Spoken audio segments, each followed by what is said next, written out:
ਤੁਸੀਂ ਅਜਿਹੇ ਕਿਹੜੇ ਮੰਜ਼ਰ ਦੇਖੇ ਜਿਹੜੇ ਤੁਹਾਨੂੰ ਅੱਜ ਵੀ ਸਤਾਉਂਦੇ ਨੇ? ਢੇਰ ਹੀ ਲੱਗੇ ਪਏ ਸਨ ਨਸ਼ਾ। ਗੁਰੂ ਰਾਮਦਾਸ ਰਾਮ ਜਿਹੜੀ ਹੈ ਬਰਾਂਡੇ ਉੱਚੇ ਨੇ ਜੀ, ਥੱਲੇ ਵਾਲੇ ਪਾਸੇ ਨੀਵਾਂ ਸੀ, ਕਾਫੀ ਨੀਵਾਂ ਸੀ, ਉੱਚਾ ਕਰਦਾ। ਉਹ ਜਿਹੜੇ ਗੋਲੀ ਚਲਾਈ ਗਏ ਫਿਰ ਥੱਲੇ ਜਾਣੇ ਚੁੱਕ ਕੇ ਥੱਲੇ ਸੁੱਟ ਕੇ ਢੇਰ ਲੱਗੇ ਸਨ। ਉੱਥੇ ਹੀ ਇੱਕ ਬੀਬੀ ਜਿਹੜੀ ਹੈ ਉਹਨਾਂ ਲਾਸ਼ਾਂ ਵਿੱਚ ਹੀ ਮਰੀ ਪਈ ਹੈ। ਉਹਦਾ ਬੱਚਾ ਆ ਸਾਲ ਕੁ ਦਾ, ਦੁੱਧ ਪੀਣ ਦੀ ਕੋਸ਼ਿਸ਼ ਕਰਦਾ, ਉਹ ਅਸਥਾਣਾ ਵੱਲ ਜਾਂਦਾ ਤੇ ਦੋ ਮਿਲਟਰੀ ਵਾਲੇ ਤੇ ਇੱਕ ਨੇ ਫੜਿਆ ਤੇ ਦੂਜੇ ਨੇ ਬ੍ਰਸ਼ਟ ਮਾਰਿਆ ਗਲ ਤੋਂ ਥੱਲੇ। ਉਹਦੇ ਉਤਲਾ ਹਿੱਸਾ ਤਾੜੀ ਰਹਿ ਗਿਆ ਉਹਦੇ ਹੱਥ 'ਚ, ਬਾਕੀ ਜਿਹੜਾ ਗਲੇ ਤੋਂ ਲੈ ਕੇ ਥੱਲੇ ਸਾਰਾ ਉਡਾ ਹੀ ਦਿੱਤਾ।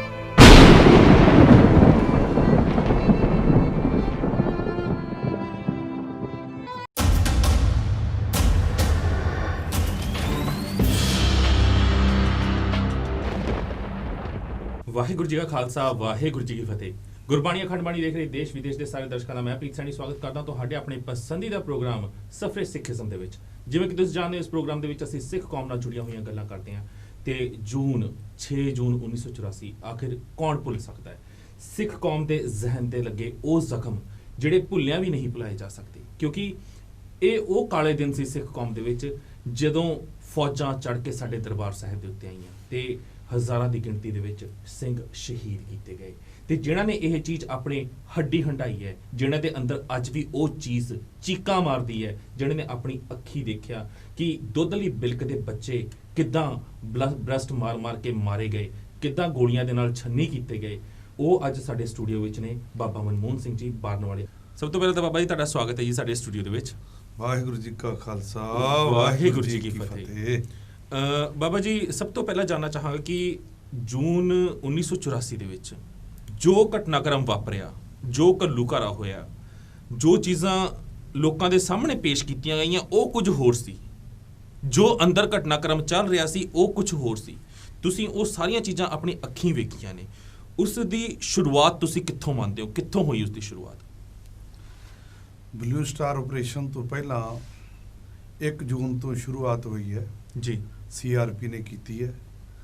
ਉਸ ਤੋਂ ਬਾਅਦ ਵਿੱਚ ਜਿਹੜੀ ਮਿਲਟਰੀ ਨੇ ਕੀਤੀ ਹੈ, ਇਹ ਲਗਭਗ 4 ਜੂਨ ਸਵੇਰੇ ਅੰਮ੍ਰਿਤ ਵੇਲੇ 4:45 ਵਜੇ ਨਾਲ ਜਿਹੜਾ ਮਿਲਟਰੀ ਨੇ ਅਟੈਕ ਕੀਤਾ। ਪਹਿਲਾਂ ਗੋਲਾ ਜਿਹੜਾ ਪਹਿਲਾ ਸ੍ਰੀ ਅਕਾਲ ਤਖਤ ਸਾਹਿਬ ਤੇ ਸੁੱਟਿਆ ਜੀ, ਤੇ ਉਹ ਗੋਲਾ ਜਦੋਂ ਡਿੱਗਿਆ ਉਸ ਸਮੇਂ ਜਿਹੜਾ ਅਕਾਲ ਤਖਤ ਸਾਹਿਬ ਤੇ ਰਾਗੀ ਜਥਾ ਕੀਰਤਨ ਕਰ ਰਿਹਾ ਸੀ, ਭਾਈ ਗੁਰਸ਼ਰਨ ਸਿੰਘ ਜੀ ਇੰਗਲੈਂਡ ਰਹਿੰਦੇ ਨੇ ਜੀ, ਤੇ ਬਾਬਾ ਮੁਖਤਾਰ ਸਿੰਘ ਮੁਖੀ ਜੀ ਉਹ USA ਰਹਿੰਦੇ ਨੇ, ਤੇ ਬਾਬਾ ਠਾਕੁਰ ਸਿੰਘ ਜੀ ਜਿਹੜੇ ਕਥਾ ਕਰਦੇ ਨੇ ਹੁਣ ਇਹ ਸਾਈਡ ਤੇ ਸਨ, ਤੇ ਬਾਬਾ ਮੁਖੀ ਜੀ ਤਬਲੇ ਤੇ ਸਨ, ਤੇ ਭਾਈ ਗੁਰਸ਼ਰਨ ਸਿੰਘ ਜੀ ਵਿੱਚ ਸਨ ਜੀ। ਤੇ ਉਸ ਸਮੇਂ ਇਹਨਾਂ ਨੇ ਜਦੋਂ ਪਹਿਲਾ ਗੋਲਾ ਵੱਜਿਆ ਉੱਥੇ ਆਸਾ ਦੀ ਵਾਰ ਕੀਰਤਨ ਹਲੇ ਸ਼ੁਰੂ ਕੀਤਾ ਹੀ ਸੀ ਜੀ।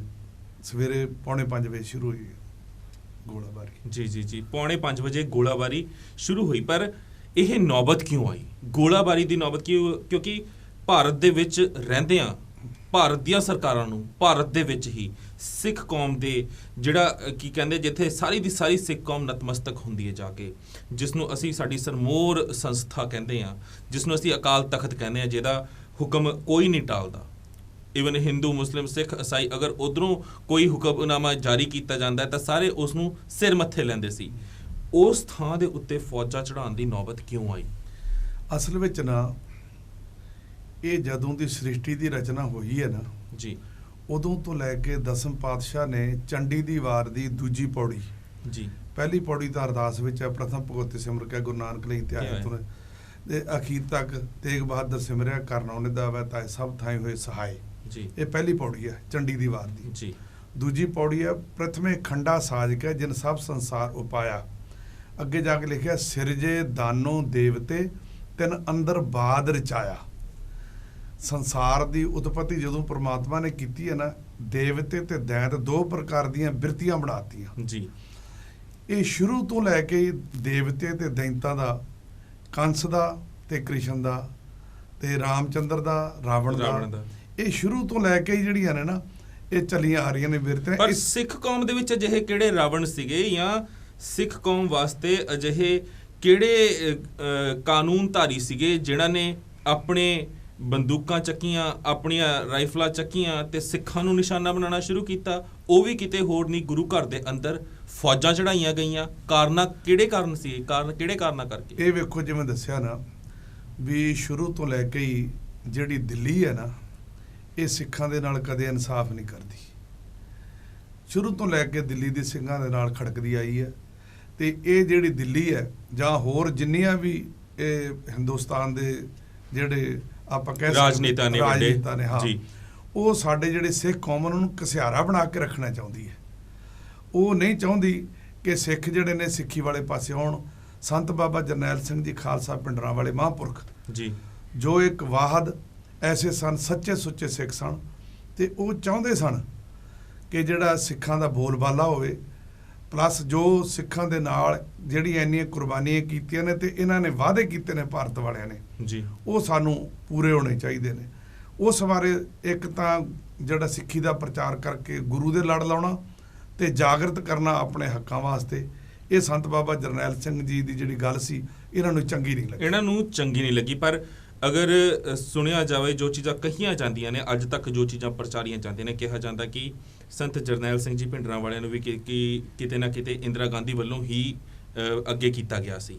ਪਰ ਬਾਅਦ ਦੇ ਵਿੱਚ ਉਹਨਾਂ ਨੇ ਜਿੱਦਾਂ ਸਿੱਖ ਹਜ਼ੂਮ ਤੁਰਨਾ ਸ਼ੁਰੂ ਹੋਇਆ, ਹਰ ਬੰਦਾ ਉਹਨਾਂ ਦੀ ਗੱਲ ਮੰਨਣ ਲੱਗ ਪਿਆ। ਜਿਹੜੇ ਮੋਨੇ ਕੋਨੇ ਜਿਹਨਾਂ ਨੂੰ ਕਹਿ ਦਿੰਦੇ ਆ, ਜਿਹੜੇ ਮਨਮੁਖ ਕਹਿ ਦਿੰਦੇ ਆ, ਉਹ ਵੀ ਗੁਰੂ ਦੇ ਲੜ ਲੱਗਣੇ ਸ਼ੁਰੂ ਹੋ ਗਏ।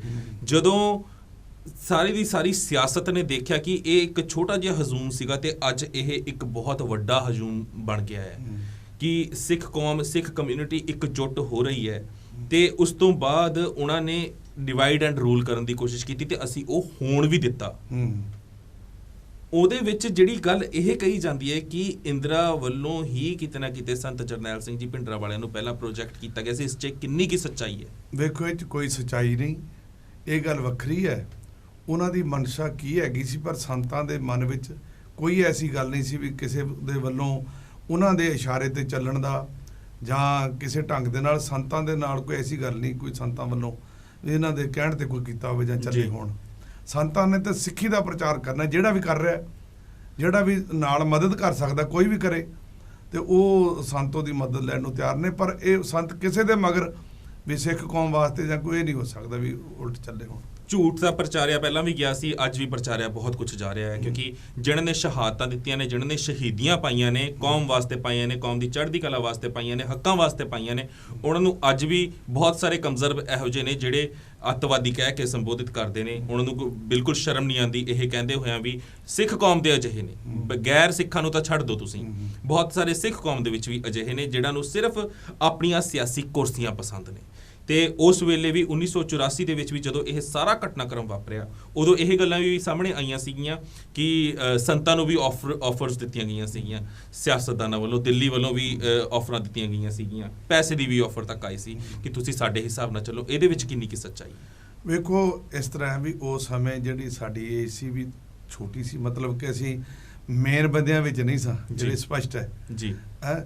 ਤੇ ਉਹਦੇ ਵਿੱਚ ਇਸ ਤਰ੍ਹਾਂ ਵੀ ਸੰਤਾਂ ਕੋਲ ਆਈ ਹੋਏਗੀ, ਪਰ ਐਸੀ ਕੋਈ ਗੱਲ ਨਹੀਂ, ਕਿਉਂਕਿ ਸੰਤ ਜਿਹੜੇ ਵਿਕਾਊ ਨਹੀਂ ਸਨ। ਬਿਲਕੁਲ, ਸੰਤਾਂ ਕੋਲ ਹੋ ਸਕਦਾ ਉਹਨਾਂ ਕੀਤੀ ਹੋਵੇ ਅਪਰੋਚ, ਪਰ ਉਹ ਸੰਤਾਂ ਨੇ ਕੋਈ ਐਸੀ ਗੱਲਬਾਤ ਨਹੀਂ ਕੀਤੀ ਜਿਹਦੇ ਨਾਲ ਕੋਈ ਉਹਨਾਂ ਦੀ ਗੱਲ ਹੋਵੇ। ਸੰਤਾਂ ਨੇ ਜਵਾਬ ਇਹ ਦਿੱਤਾ ਸੀ ਕਿ ਸਾਡਾ ਜ਼ਮੀਰ ਵਿਕਾਊ ਨਹੀਂ ਹੈ, ਅਸੀਂ ਕੌਮ ਦੀ ਚੜ੍ਹਦੀ ਕਲਾ ਚਾਹੁੰਦੇ ਹਾਂ, ਤੇ ਜੇਕਰ ਕੌਮ ਦੀ ਚੜ੍ਹਦੀ ਕਲਾ ਵਾਸਤੇ ਤੁਸੀਂ ਸਾਡੇ ਨਾਲ ਆ ਸਕਦੇ ਹੋ, ਸਾਡੇ ਨਾਲ ਗੱਲਬਾਤ ਕਰ ਸਕਦੇ ਹੋ, ਤਾਂ ਮੋਸਟ ਵੈਲਕਮ ਹੈ। ਤੇ ਕਿਉਂਕਿ ਇਹ ਜਿਹੜੀਆਂ ਚੀਜ਼ਾਂ ਨੇ ਬਹੁਤ ਸਾਰੀਆਂ ਪੁਰਾਣੀਆਂ ਜਿਹੜੇ ਨਿਊਜ਼ਪੇਪਰਸ ਨੇ, ਮੈਗਜ਼ੀਨਸ ਨੇ, ਉਸ ਵੇਲੇ ਜੋ ਨਸ਼ਰ ਕੀਤੇ ਜਾਂਦੇ ਸੀ, ਉਹਨਾਂ ਦੇ ਵਿੱਚ ਉਹ ਚੀਜ਼ਾਂ ਅੱਜ ਤੱਕ ਵੀ ਲਿਖੀਆਂ ਹੋਈਆਂ ਨੇ। ਪਰ 1 ਜੂਨ ਤੋਂ ਲੈ ਕੇ 6 ਜੂਨ ਤੱਕ ਜੋ ਵੈਕਿਊਮ ਕ੍ਰੀਏਟ ਕੀਤਾ ਗਿਆ, ਸ਼੍ਰੀ ਦਰਬਾਰ ਸਾਹਿਬ ਤੇ ਫੌਜਾਂ ਚੜਾਈਆਂ ਗਈਆਂ, ਸਿੰਘਾਂ ਨੂੰ ਬੇਮੌਤ ਮਾਰਿਆ ਗਿਆ, ਉਸ ਦੇ ਵਿੱਚ ਅਸੀਂ ਅੱਜ ਵੀ ਕਹਿੰਦੇ ਆ ਕਿ ਬਹੁਤ ਸਾਰੇ ਅਕਾਲੀ ਨੇਤਾ ਸੀਗੇ ਜਿਹਨਾਂ ਦਾ ਹੱਥ ਸੀਗਾ, ਜਿਹੜੇ ਅੰਦਰ ਖਾਤੇ ਜਾ ਕੇ ਦਿੱਲੀ ਵੀ ਮੀਟਿੰਗਾਂ ਕਰਕੇ ਆਉਂਦੇ ਸੀਗੇ, ਇੰਦਰਾ ਦੇ ਨਾਲ ਵੀ ਜਿਹਨਾਂ ਨੇ ਹੱਥ ਮਿਲਾਇਆ ਹੋਇਆ ਸੀਗਾ, ਤੇ ਸਿੱਧੇ ਤੌਰ ਤੇ ਜਿਹੜੇ ਕਹਿੰਦੇ ਸੀ ਕਿ ਸਾਨੂੰ ਆ ਕੁਰਸੀਆਂ ਚਾਹੀਦੀਆਂ ਨੇ, ਬਾਕੀ ਕੌਮ ਗਈ ਪਹਾੜ 'ਚ। ਇਸ 'ਚ ਕਿੰਨੀ ਸੱਚਾਈ ਹੈ? ਬਿਲਕੁਲ ਸੱਚਾਈ ਹੈ, ਕਿਉਂਕਿ ਸੰਤ ਇਹ ਗੱਲ ਕਹਿੰਦੇ ਸਨ, ਉਹਨਾਂ ਨੇ ਬਕਾਇਦਾ ਆਪਣੇ ਤਕਰੀਰ ਵਿੱਚ ਵੀ ਕਹਿੰਦੇ ਸਨ ਕਿ ਇਹ ਜਾ ਕੇ ਕਰਦੇ ਨੇ ਗੱਲਾਂ ਬਾਤਾਂ, ਪਰ ਜਿਹੜਾ ਕੌਣ ਜਾ ਕੇ ਕਰਦੇ ਨੇ? ਜਿਹੜੇ ਅਕਾਲੀ ਲੀਡਰ ਨੇ। ਕਿਹੜੇ ਲੀਡਰ ਸ਼ਾਮਿਲ ਸਨ ਉਹਨਾਂ ਵਿੱਚੋਂ? ਉਸ ਸਮੇਂ ਜਿਹੜੇ ਮੇਨ ਸੀ, ਲੌਂਗੋਵਾਲ ਹੋ ਗਿਆ, ਤੇ ਟੌੜਾ ਜੀ ਹੋ ਗਏ, ਜਿੰਨੇ ਵੀ ਇਹ ਸਾਰੇ ਮੇਨ ਬੰਦੇ ਸੀ ਸਾਰੇ ਸੀਗੇ ਜੀ। ਬਲਵੰਤ ਸਿੰਘ ਲੱਡੂ ਹੋ ਗਿਆ ਜਿਹੜੇ ਪਿੱਛੇ ਚੜਾਈ ਕਰ ਗਏ ਉਦੋਂ ਜੀ ਹੈ, ਸਾਰੇ ਸਨ, ਜਿੰਨੇ ਵੀ ਸੀ ਸਾਰਿਆਂ ਦੇ ਰਲ ਮਿਲ ਕੇ ਸੀ ਇਹਨਾਂ ਵੱਲੋਂ। ਇਸ ਵੇਲੇ ਉਹਨਾਂ ਲੀਡਰਾਂ ਵਿੱਚੋਂ ਕਿੰਨੇ ਕੀ ਅਜਿਹੇ ਲੀਡਰ ਨੇ ਜਿਹੜੇ ਅੱਜ ਵੀ ਕੁਰਸੀਆਂ ਉੱਤੇ ਕਾਬਜ਼ ਤੁਹਾਨੂੰ ਨਜ਼ਰ ਆਉਂਦੇ ਨੇ? ਉਹਨਾਂ ਵੀ ਤੇ ਬਾਦਲ ਹੀ ਆ, ਉਹਨਾਂ ਵਿੱਚੋਂ ਤਾਂ ਬਾਦਲ ਹੀ ਹੈ। ਤੇ ਮੈਂ ਇੱਕ ਹੋਰ ਚੀਜ਼ ਜ਼ਿਹਨ ਦੇ ਵਿੱਚ ਆ ਰਹੀ ਹੈ ਕਿ 1 ਜੂਨ ਤੋਂ 6 ਜੂਨ ਤੋਂ ਕੁਝ ਦਿਨ ਪਹਿਲਾਂ, ਇਹ ਵਾਕਿਆ ਹੋਣ ਤੋਂ ਕੁਝ ਦਿਨ ਪਹਿਲਾਂ ਬਹੁਤ ਸਾਰੇ ਅਕਾਲੀ ਲੀਡਰ ਅਜਿਹੇ ਸੀ ਜੋ 40 50 ਹਜ਼ਾਰ ਮਰਜੀਵੜੇ ਨਾਲ ਲੈ ਕੇ ਗਏ ਸੀ ਕਿ ਜੇ ਦਰਬਾਰ ਸਾਹਿਬ ਦੇ ਉੱਤੇ ਇੱਕ ਵੀ ਗੋਲੀ ਚੱਲੀ ਤਾਂ ਪਹਿਲਾਂ ਸਾਡੀ ਛਾਤੀ ਨੂੰ ਚੀਰ ਕੇ ਜਾਏਗੀ। ਆਖਿਰ ਉਹ ਅਕਾਲੀ ਲੀਡਰ ਕੌਣ ਸੀ ਜਿਹੜੇ ਮਰਜੀਵੜਿਆਂ ਨੂੰ ਥਾਪੜਾ ਦੇ ਕੇ ਭੇਜ ਰਹੇ ਸੀ? ਚਲੋ ਉਹ ਇਹੀ ਲੌਂਗੋਵਾਲ, ਟੌੜਾ, ਤਲਵੰਡੀ, ਬਾਦਲ ਤੇ ਬਲਵੰਤ ਸਿੰਘ, ਜਿੰਨੇ ਵੀ ਪੁਰਾਣੇ ਲੀਡਰ ਸਨ ਸਾਰੇ ਸਣੇ। ਜਦੋਂ ਸਿੰਘ ਸ਼ਹੀਦ ਹੋ ਰਹੇ ਸੀ, ਜਦੋਂ ਫੌਜਾਂ ਨੇ ਗੋਲੀਆਂ ਚਲਾਈਆਂ, ਉਸ ਵੇਲੇ ਇਹ ਮਰਜੀਵੜੇ ਕਿੱਥੇ ਮਰ ਗਏ ਸੀ? ਉਦੋਂ ਇਹ ਹੱਥ ਖੜੇ ਕਰਕੇ ਸਾਡੇ ਸਾਹਮਣੇ ਅਸੀਂ ਆਪ ਵੇਖੇ ਨੇ, ਹੱਥ ਖੜੇ ਕਰਕੇ ਤੇ ਇਹਨਾਂ ਗ੍ਰਿਫਤਾਰੀਆਂ ਦਿੱਤੀਆਂ। ਉਦੋਂ ਇਹਨਾਂ ਨੇ ਹੱਥ ਖੜੇ ਕਰਕੇ ਗ੍ਰਿਫਤਾਰੀਆਂ ਦਿੱਤੀਆਂ। ਤੇ ਅਸੀਂ ਆਪਣੇ ਆਪ ਨੂੰ ਕਹਿ ਦਿੰਦੇ ਹਾਂ ਕਿ ਅਸੀਂ ਕੌਮ ਵਾਸਤੇ ਜੀ ਰਹੇ ਹਾਂ, ਅਸੀਂ ਕੌਮ ਵਾਸਤੇ ਮਰ ਸਕਦੇ ਹਾਂ। ਪਰ ਮੈਂ ਇੱਕੋ ਹੀ ਗੱਲ ਕਹਾਂਗਾ, ਸਾਨੂੰ ਡੁੱਬ ਕੇ ਮਰ ਜਾਣਾ ਚਾਹੀਦਾ ਕਿ ਅਗਰ ਅਸੀਂ ਸ਼੍ਰੀ ਦਰਬਾਰ ਸਾਹਿਬ ਜਾ ਕੇ, ਸ਼੍ਰੀ ਦਰਬਾਰ ਸਾਹਿਬ ਦੀ ਹਜ਼ੂਰੀ ਦੇ ਵਿੱਚ ਖੜ ਕੇ, ਧੰਨ ਸ਼੍ਰੀ ਗੁਰੂ ਗ੍ਰੰਥ ਸਾਹਿਬ ਦੀ ਹਜ਼ੂਰੀ ਦੇ ਵਿੱਚ ਖੜ ਕੇ ਆਪਣੇ ਆਪ ਸਹੁੰ ਚੱਕਦੇ ਹਾਂ ਸਿਰਫ ਇਸ ਕਰਕੇ ਕਿ ਸਾਨੂੰ ਸ਼ਾਇਦ ਕਿਤੋਂ ਥਾਪੜਾ ਮਿਲ ਜੇ ਜਾਂ ਸ਼ਾਇਦ ਸਾਨੂੰ ਅਹੁਦੇਦਾਰੀਆਂ ਮਿਲ ਜਾਣ। ਪਰ ਮੈਂ ਇੱਕ ਗੱਲ ਜ਼ਰੂਰ ਕਹਾਂਗਾ, ਉਦੋਂ ਤੋਂ ਲੈ ਕੇ ਹੁਣ ਤੱਕ ਬੇਸ਼ੱਕ ਅਹੁਦੇਦਾਰੀਆਂ ਭੋਗੀਆਂ ਹੋਣਗੀਆਂ ਵੀ ਬਹੁਤ ਜਾਣੀਆਂ ਨੇ, ਪਰ ਉਹ ਦਿਨ ਦੂਰ ਨਹੀਂ ਹੋਊਗਾ ਜਦ ਉਹ ਅਹੁਦੇਦਾਰੀਆਂ ਦਾ ਸੁੱਖ ਭੋਗਦੇ ਉਹ ਦਿਨ ਵੀ ਤੁਹਾਡੇ ਸਾਹਮਣੇ ਆਣਗੇ ਕਿ ਜਿਹੜੇ ਤੁਸੀਂ ਬੇਕਸੂਰ ਮਰਵਾਏ ਆ, ਉੱਥੇ ਜਿਹੜੇ ਮਰਜੀਵੜਿਆਂ ਦੀ ਫੌਜ ਖੜੀ ਕਰਨੀ ਸੀ ਉਹ ਮਰਜੀਵੜੇ ਉੱਥੋਂ ਕੱਢ ਕੇ ਲੈ ਗਏ ਹੋ, ਤੇ ਜਿਹੜੇ ਉੱਥੇ ਸਿੰਘ ਸ਼ਹੀਦ ਹੋਏ ਨੇ ਜਿਨ੍ਹਾਂ ਨੇ ਤੁਹਾਡੇ ਤੇ ਭਰੋਸਾ ਕੀਤਾ ਸੀ ਕਿ ਹਾਂ ਸਾਡੇ ਨਾਲ ਅਸੀਂ ਇਕੱਲੇ ਨਹੀਂ ਆ, ਬਹੁਤ ਹਜੂਮ ਹੈ ਜਿਨ੍ਹਾਂ ਨੇ ਆ ਕੇ ਸੌਹਾਂ ਚੱਕੀਆਂ ਨੇ ਕਿ ਅਗਰ ਦਰਬਾਰ ਸਾਹਿਬ ਤੇ ਇੱਕ ਗੋਲੀ ਚੱਲੀ ਤਾਂ ਪਹਿਲਾਂ ਸਾਡੀ ਛਾਤੀ ਉੱਤੇ ਹੋ ਕੇ ਜਾਏਗੀ, ਪਰ ਉਹ ਮੌਕਾ ਆਉਣ ਤੇ ਹੱਥ ਖੜੇ ਕਰਕੇ ਬਾਹਰ ਨਿਕਲ ਗਏ। ਅੱਜ ਨਹੀਂ ਤਾਂ ਕੱਲ ਕਹਿੰਦੇ ਨੇ ਕਿ ਪਾਪ ਦਾ ਘੜਾ ਇੱਕ ਦਿਨ ਭਰਦਾ ਜ਼ਰੂਰ ਹੈ, ਪਰ ਇੰਤਜ਼ਾਰ ਕਰਨਾ ਪੈਂਦਾ ਕਿ ਉਹ ਦਿਨ ਆਂਦਾ ਕਦੋਂ ਹੈ।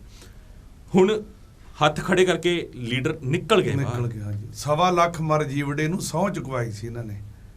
1.25 ਲੱਖ ਮਰ ਜੀਵੜਾ ਨਾ ਇਹਨਾਂ ਨੇ ਸਹੁੰ ਚੁਕਵਾਈ ਸੀ, ਉਹਦੇ ਬਕਾਇਦਾ ਭਰ ਕੇ ਪੇਪਰ ਭਰ ਕੇ ਇਹਨਾਂ ਦਾ ਨਾਮ ਲਿਖ ਕੇ ਆਪਣੇ ਵੱਲੋਂ ਲੈ ਕੇ ਗਏ ਵੀ ਇਹ ਸਾਡੇ ਵੱਲੋਂ ਨੇ ਜੀ। ਤੇ ਸੰਤ ਕਹਿੰਦੇ ਵੀ ਸਾਡਾ ਤਾਂ ਜਿਹੜਾ ਪਹਿਲਾਂ ਹੀ ਅਸੀਂ ਤਾਂ ਮਰ ਜੀਵੜੇ, ਸਾਨੂੰ ਜਦੋਂ ਗੁਰੂ ਅੰਮ੍ਰਿਤ ਛਕੀ ਦਾ ਤੇ ਸਿਰ ਤਾਂ ਉਸੇ ਦਿਨ ਹੀ ਗੁਰੂ ਦੇ ਹਾਜ਼ਰ ਕਰ ਦਿੱਤੇ, ਫਾਰਮੈਲਿਟੀਆਂ 'ਚ ਨਹੀਂ ਸੰਤ ਪੈਂਦੇ। ਸੰਤ ਕਹਿੰਦੇ ਵੀ ਮੈਂ ਤਾਂ ਕਰਨੀ 'ਚ ਵਿਸ਼ਵਾਸ ਰੱਖਣਾ, ਕਥਨੀ 'ਚ ਨਹੀਂ, ਕਥਨੀ ਤੇ ਨਹੀਂ ਕਰਦਾ। ਤੇ ਉਹੀ ਚੀਜ਼ ਆਂਦੀ ਹੈ ਨਾ ਕਿ ਹੁਣ ਤੁਸੀਂ ਕਿਹਾ 1.25 ਲੱਖ ਮਰਜੀਵੜੇ, 1 ਜੂਨ ਤੋਂ ਲੈ ਕੇ 6 ਜੂਨ ਤੱਕ ਕਿੰਨੇ ਸਿੰਘ ਅੰਦਰ ਸੀਗੇ? ਮਰਜੀਵੜੇ ਕਿੰਨੇ ਸੀਗੇ? ਵੇਖੋ ਜੀ, ਮਰਜੀਵੜਿਆਂ ਦੀ ਤੇ ਕੋਈ ਗਿਣਤੀ ਨਹੀਂ, ਜਿਹੜੇ ਆਪਣੇ ਸੀ ਉਹ ਤਾਂ ਲਗਭਗ 150-200 ਸਿੰਘ ਸੀ ਜਿਹੜੇ ਲੜਨ ਵਾਲੇ ਸੀ। ਬਾਕੀ ਜਿਹੜੀ ਸੰਗਤ ਹੈ, ਜਿਵੇਂ ਪਹਿਲਾਂ ਮੈਂ ਬੇਨਤੀ ਕੀਤੀ ਹੈ ਨਾ ਵੀ ਇਹਨਾਂ ਨੇ ਦਿਨ ਉਹ ਚੁਣਿਆ ਵੀ ਵੱਧ ਤੋਂ ਵੱਧ ਸਿੱਖਾਂ ਨੂੰ ਸਬਕ ਸਿਖਾਇਆ ਜਾਵੇ, ਵੱਧ ਤੋਂ ਵੱਧ ਸਿੱਖਾਂ ਦਾ ਘਾਣ ਕੀਤਾ ਜਾਵੇ, ਵੱਧ ਤੋਂ ਵੱਧ ਸਿੱਖ ਮਾਰੇ ਜਾਣ। ਇਹਨਾਂ ਨੇ 3 ਜੂਨ ਨੂੰ ਗੁਰਪੁਰਬ ਸੀਗਾ ਜੀ, ਤੇ ਗੁਰਪੁਰਬ ਵਾਲਾ ਦਿਨ ਇਹਨਾਂ ਤਾਂ ਚੁਣਿਆ ਵੀ 4 ਤਰੀਕ ਨੂੰ 3 ਦੀ ਰਾਤ ਗੁਰਪੁਰਬ ਹੈ, ਰਾਤ ਨੂੰ ਸੰਗਤ ਉੱਥੇ ਹੋਏਗੀ ਤੇ ਵੱਧ ਤੋਂ ਵੱਧ ਮਾਰੇ ਜਾਣਗੇ ਜੀ। ਜਿਵੇਂ ਭਾਈ ਮਨੀ ਸਿੰਘ ਵੇਲੇ ਨਾ ਇਹਨਾਂ ਨੇ ਇੰਝ ਹੀ ਕੀਤਾ ਸੀ, ਦੀਵਾਲੀ ਤੇ ਆਗਿਆ ਦੇਤੀ ਪਹਿਲਾਂ, ਤੇ ਮੁੜ ਕੇ ਉਹਨਾਂ ਨੇ ਕਹਿਤਾ ਵੀ ਆਪਾਂ ਇਕੱਠੇ ਕਰਕੇ ਮਾਰ ਦਿਆਂਗੇ ਜਦੋਂ ਇਕੱਠੇ ਹੋਣਗੇ। ਇਹਨਾਂ ਨੇ ਵੀ ਇਹ ਸਕੀਮ ਬਣਾਈ ਵੀ ਇਕੱਠੇ ਜਿਹੜੇ ਸਿੱਖ ਜਦੋਂ ਹੋਣਗੇ ਉਦੋਂ ਮਾਰਾਂਗੇ। ਮਤਲਬ ਇਹ ਇਹਨਾਂ ਦੀ ਇੱਕ ਪ੍ਰੀ ਪਲੈਨਿੰਗ ਸੀ, ਸੋਚੀ ਸਮਝੀ ਇੱਕ ਚਾਲ ਸੀਗੀ, ਸਾਜ਼ਿਸ਼ ਸੀਗੀ ਕਿ ਜਦੋਂ ਸਭ ਤੋਂ ਵੱਧ ਸਿੱਖ ਇਕੱਠੇ ਹੋਣਗੇ ਸ਼੍ਰੀ ਦਰਬਾਰ ਸਾਹਿਬ ਉਦੋਂ ਹਮਲਾ ਕੀਤਾ ਜਾਵੇ। ਤੇ ਤੁਸੀਂ ਕਿਹਾ 150 ਤੋਂ 200 ਸਿੰਘ ਜਿਹੜੇ ਅਸਲ ਸਿੰਘ ਸੀਗੇ, ਮੈਂ ਤਾਂ ਇਹੀ ਕਹਾਂਗਾ ਜਿਹੜੇ ਜੂਝਣਾ ਚਾਹੁੰਦੇ ਸੀ ਕੌਮ ਵਾਸਤੇ, ਜੂਝਾਰੂ ਸਿੰਘ ਜਿਹੜੇ ਸੀਗੇ, ਉਹ 6 ਦਿਨ ਤੱਕ ਟਾਕਰਾ ਕਰਦੇ ਰਹੇ ਫੌਜਾਂ ਦੇ ਨਾਲ, ਲੜਦੇ ਰਹੇ। ਇਨ ਬਿਟਵੀਨ ਤੁਸੀਂ ਅਜਿਹੇ ਕਿਹੜੇ ਮੰਜ਼ਰ ਦੇਖੇ ਜਿਹੜੇ ਤੁਹਾਨੂੰ ਅੱਜ ਵੀ ਸਤਾਉਂਦੇ ਨੇ? ਅਸੀਂ, ਸਾਡੀ ਡਿਊਟੀ ਸੀ ਲੰਗਰ ਵਾਲੇ ਪਾਸੇ, ਉਸ ਪਾਸੇ ਲਗਭਗ 5 ਤਰੀਕ ਦੀ ਰਾਤ ਨੂੰ 4 ਨੂੰ ਉੱਥੇ ਰਹੇ ਸੀ, ਜੇ ਸਵੇਰ ਵੇਲੇ ਤੋਂ ਲੈ ਕੇ 4 ਦਾ ਦਿਨ, 4 ਦੀ ਰਾਤ, 5 ਦਾ ਦਿਨ, ਤੇ 5 ਦੀ ਜਦੋਂ ਸ਼ਾਮ ਹੋਈ, ਰਾਤ ਪਈ ਹੈ, ਬਾਬਾ ਠਾਰਾ ਸਿੰਘ ਜੀ ਉਹਨਾਂ ਨੇ ਮੈਨੂੰ ਕਿਹਾ ਵੀ ਤੁਸੀਂ ਨਾ ਕੁਝ ਬੱਚੀਆਂ ਸੀ, ਬੱਚੇ ਛੋਟੇ ਸਨ, ਬੀਬੀਆਂ ਸੀ, ਇਹਨਾਂ ਤੁਸੀਂ ਗੁਰੂ ਰਾਮਦਾਸ ਰਾਮ ਵਿੱਚ ਛੱਡ ਕੇ ਆਓ। ਉਹ ਛੱਡਣ ਚਲੇ ਗਏ। ਨਾਲ ਇੱਕ ਬੱਚੀ ਸੀ ਨੇੜੇ ਪੰਜਾਬ ਸਿੰਘ ਗਲੀ ਹੈ, ਉੱਥੇ ਉਹਨਾਂ ਨੂੰ ਉਹਦੇ ਘਰ ਛੱਡਣ ਚਲੇ ਗਏ। ਜਦੋਂ ਅਸੀਂ ਵਾਪਸ ਆਉਣ ਲੱਗੇ ਆ ਜੀ ਲੰਗਰ ਵਾਲੇ ਪਾਸੇ, ਉਹ ਸਮੇਂ ਜਿਹੜੇ ਟੈਂਕ ਸਨ ਮਿਲਟਰੀ ਦੇ ਉਹ ਆ ਚੁੱਕੇ ਸਨ। ਰਸਤਾ ਜਿਹੜਾ ਗੁਰੂ ਰਾਮਦਾਸ ਸਰਾਂ ਤੋਂ ਜਿਹੜਾ ਲੰਗਰ ਵਾਲੇ ਪਾਸੇ ਦਾ ਉਹ ਬਲੌਕ ਹੋ ਚੁੱਕਿਆ ਸੀ। ਫਿਰ ਅਸੀਂ ਉੱਥੇ ਰੁਕ ਗਏ। ਉੱਥੇ ਰੁਕਣ ਦੇ ਨਾਲ ਇਹਨਾਂ ਨੇ 5 ਤਰੀਕ ਦੀ ਰਾਤ ਨੂੰ ਜੀ ਗੁਰੂ ਰਾਮਦਾਸ ਸਰਾਂ ਨੂੰ ਚੰਗੀ ਤਰ੍ਹਾਂ ਘੇਰ ਲਿਆ। ਪਰਲੇ ਪਾਸੇ ਇੱਕ ਜਿਹੜੇ ਪਾਸੇ ਟੈਂਕੀ ਉੱਪਰਲੇ ਪਾਸੇ ਹਾਂਜੀ ਜਿੱਥੇ ਫੈਡਰੇਸ਼ਨ ਵਾਲਿਆਂ ਦਾ ਪਹਿਰਾ ਸੀ ਜਿਨ੍ਹਾਂ ਨੇ ਉੱਥੇ ਲੜਿਆ ਜੰਗ, ਉਸ ਪਾਸੇ ਇੱਕ ਗੇਟ ਸੀ। ਉਹ ਗੇਟ ਥਾਣੀ ਅੰਦਰ ਸਰਾਂ ਵਿੱਚ ਮਿਲਟਰੀ ਆਈ ਹੈ, ਕੁਝ ਇਧਰੋਂ ਆ ਗਈ ਹੈ, ਦੋਨੋਂ ਪਾਸੇ ਮਿਲਟਰੀ ਆਈ ਹੈ। ਇਹਨਾਂ ਨੇ ਫਿਰ ਜਿੰਨੇ ਵੀ ਜਿਹੜੇ ਅੰਦਰਾਂ ਸੀ ਉਹ ਬੰਦ ਕਰ ਦਿੱਤੇ, ਬਾਹਰੋਂ ਕੁੰਡੇ ਲਾ ਕੇ। ਜਿਹੜੇ ਬਾਹਰ ਸਨ ਉਹਨਾਂ ਨੇ ਗੋਲੀਆਂ ਮਾਰ ਕੇ ਮਾਰ ਦਿੱਤੇ। ਇੱਥੋਂ ਤੱਕ ਵੀ ਅਸੀਂ ਦੇਖਿਆ। ਚਲੋ ਸਾਨੂੰ ਫਿਰ ਉਹਨਾਂ ਨੇ ਜਿਵੇਂ ਦਿਨ ਚੜ੍ਹਿਆ, ਸਾਡੇ ਵੀ ਕਮਰਾ ਬੰਦ ਕਰਤਾ, ਕਮਰੇ 'ਚ ਅਸੀਂ, ਤੇ ਦਿਨ ਚੜ੍ਹਿਆ ਅਸੀਂ ਆਏ ਥੱਲੇ ਸੁਣ ਲਿਆਂਦਾ। ਇਹਨਾਂ ਨੇ ਥੱਲੇ ਆਏ, ਜਦੋਂ ਆ ਕੇ ਵੇਖਿਆ ਨਾ ਜਿਹੜਾ ਨਾ ਦੇਖਣ ਯੋਗ ਗੱਲ ਸੀ ਵੀ ਜਿਵੇਂ ਮੈਂ ਅੱਜ ਇੱਕ ਇੰਟਰਵਿਊ ਵੇਖ ਰਿਹਾ ਸਾਂ, ਜਿਨ੍ਹਾਂ ਨੇ ਉੱਥੋਂ ਲਾਸ਼ਾਂ ਚੁੱਕੀਆਂ ਨੇ, ਉਹ ਬਿਲਕੁਲ ਸੱਚ ਬੋਲਿਆ ਉਹਨੇ ਵੀ ਢੇਰ ਹੀ ਲੱਗੇ ਪਏ ਸਨ ਲਾਸ਼ਾਂ ਦੇ। ਗੁਰੂ ਰਾਮਦਾਸ ਸਰਾਂ ਜਿਹੜੀ ਹੈ ਬਰਾਂਡੇ ਉੱਚੇ ਨੇ, ਥੱਲੇ ਵਾਲੇ ਪਾਸੇ ਨੀਵਾਂ ਸੀ, ਕਾਫੀ ਨੀਵਾਂ ਸੀ, ਹੁਣ ਉੱਚਾ ਕਰਤਾ। ਉਹ ਜਿਹੜੇ ਗੋਲੀ ਚਲਾਈ ਗਏ ਫਿਰ ਥੱਲੇ ਜਾਣੇ ਚੁੱਕ ਕੇ ਥੱਲੇ ਸੁੱਟ ਕੇ ਢੇਰ ਲੱਗੇ ਸਨ, 5-7 ਦੇ ਬਰਾਬਰ ਆਏ ਸੀ, ਉਹ ਤੋਂ ਉੱਚੇ ਗਏ ਹੋਏ ਸੀ। ਤੇ ਇਸ ਤਰ੍ਹਾਂ ਕਰਕੇ ਉਹਨਾਂ ਨੇ ਕਾਫੀ ਉੱਥੇ ਢੇਰ ਲਾਇਆ ਹੋਇਆ ਸੀ। ਉੱਥੇ ਹੀ ਇੱਕ ਬੀਬੀ ਜਿਹੜੀ ਹੈ ਉਹਨਾਂ ਲਾਸ਼ਾਂ ਵਿੱਚ ਹੀ ਮਰੀ ਪਈ ਹੈ ਜੀ। ਉਹਦਾ ਬੱਚਾ ਆ ਸਾਲ ਕੁ ਦਾ। ਉਹ ਬੱਚਾ ਮਾਤਾ ਦੇ ਕਦੇ ਇੱਧਰ ਜਾਂਦਾ ਕਦੇ ਉੱਧਰ ਜਾਂਦਾ, ਦੁੱਧ ਪੀਣ ਦੀ ਕੋਸ਼ਿਸ਼ ਕਰਦਾ, ਉਹ ਦੁੱਧ ਮਿਲੇ, ਮਾਤਾ ਦੇ ਅਸਥਾਨਾਂ ਵੱਲ ਜਾਂਦਾ। ਤੇ 2 ਮਿਲਟਰੀ ਵਾਲੇ ਆਏ, ਉਹਨਾਂ ਨੇ ਇੱਕ ਨੇ ਬੱਚੇ ਨੂੰ ਫੜਿਆ ਲੱਤਾਂ ਤੋਂ, ਜਿਵੇਂ ਪੁਰਾਣਾ ਆਪਾਂ ਸੀਨ ਵੇਖਦੇ ਹਾਂ, ਜੋ ਪੁਰਾਣਾ ਦੇਖਦੇ ਆਪਾਂ, ਜਿਹੜੇ ਮਾਵਾਂ ਦੇ ਬੱਚਿਆਂ ਦੇ ਟੋਟੇ ਕਰਕੇ ਗਲਾਂ 'ਚ ਹਾਰ ਪਾਏ, ਜਿਵੇਂ ਆਪਾਂ ਕਈ ਫੋਟੋ ਵੇਖਦੇ ਹਾਂ। ਤੇ ਇੱਕ ਨੇ ਫੜਿਆ ਤੇ ਦੂਜੇ ਨੇ ਬ੍ਰਸ਼ਟ ਮਾਰਿਆ ਗਲ ਤੋਂ, ਫਿਰ ਉਹਦੇ ਉਤਲਾ ਹਿੱਸਾ ਧਾੜੀ ਰਹਿ ਗਿਆ ਉਹਦੇ ਹੱਥ 'ਚ, ਬਾਕੀ ਜਿਹੜਾ ਗਲੇ ਤੋਂ ਲੈ ਕੇ ਥੱਲੇ ਸਾਰਾ ਉਡਾ ਹੀ ਦਿੱਤਾ ਉਹਨੇ। ਇਹ ਜਾਣੀ ਕਿ ਨਾ ਭੁੱਲਣ ਵਾਲਾ ਹੈ ਕਿ ਇੱਕ 2 ਬੱਚੇ ਸਨ ਜਿਹੜੇ ਕਾਫੀ ਅੱਛੀ ਫੈਮਿਲੀ ਸੀ, ਜਿਨ੍ਹਾਂ ਨੂੰ ਬਿਲੋਂਗ ਕਰਦੇ ਸੀ ਉਹ, ਤੇ ਉਹ ਰੋ ਰਹੇ ਸਨ, ਮੰਮੀ ਪਾਪਾ ਕਰ ਰਹੇ ਸਨ। 12-14 ਸਾਲ ਦੀ ਉਮਰ ਸੀ ਉਹਨਾਂ ਨੂੰ। ਉਹਨਾਂ ਨੇ ਕੀਤਾ ਵੀ ਕਹਿਣਾ ਕਿ ਤੁਹਾਡੇ ਮਾਤਾ ਪਿਤਾ ਉਹ ਉੱਧਰਲੇ ਪਾਸੇ ਨੇ, ਜਿਹੜੇ ਪਾਸੇ ਅੰਦਰ ਵੜੀ ਦੇ ਸਰਾਂ ਦੇ ਜੀ।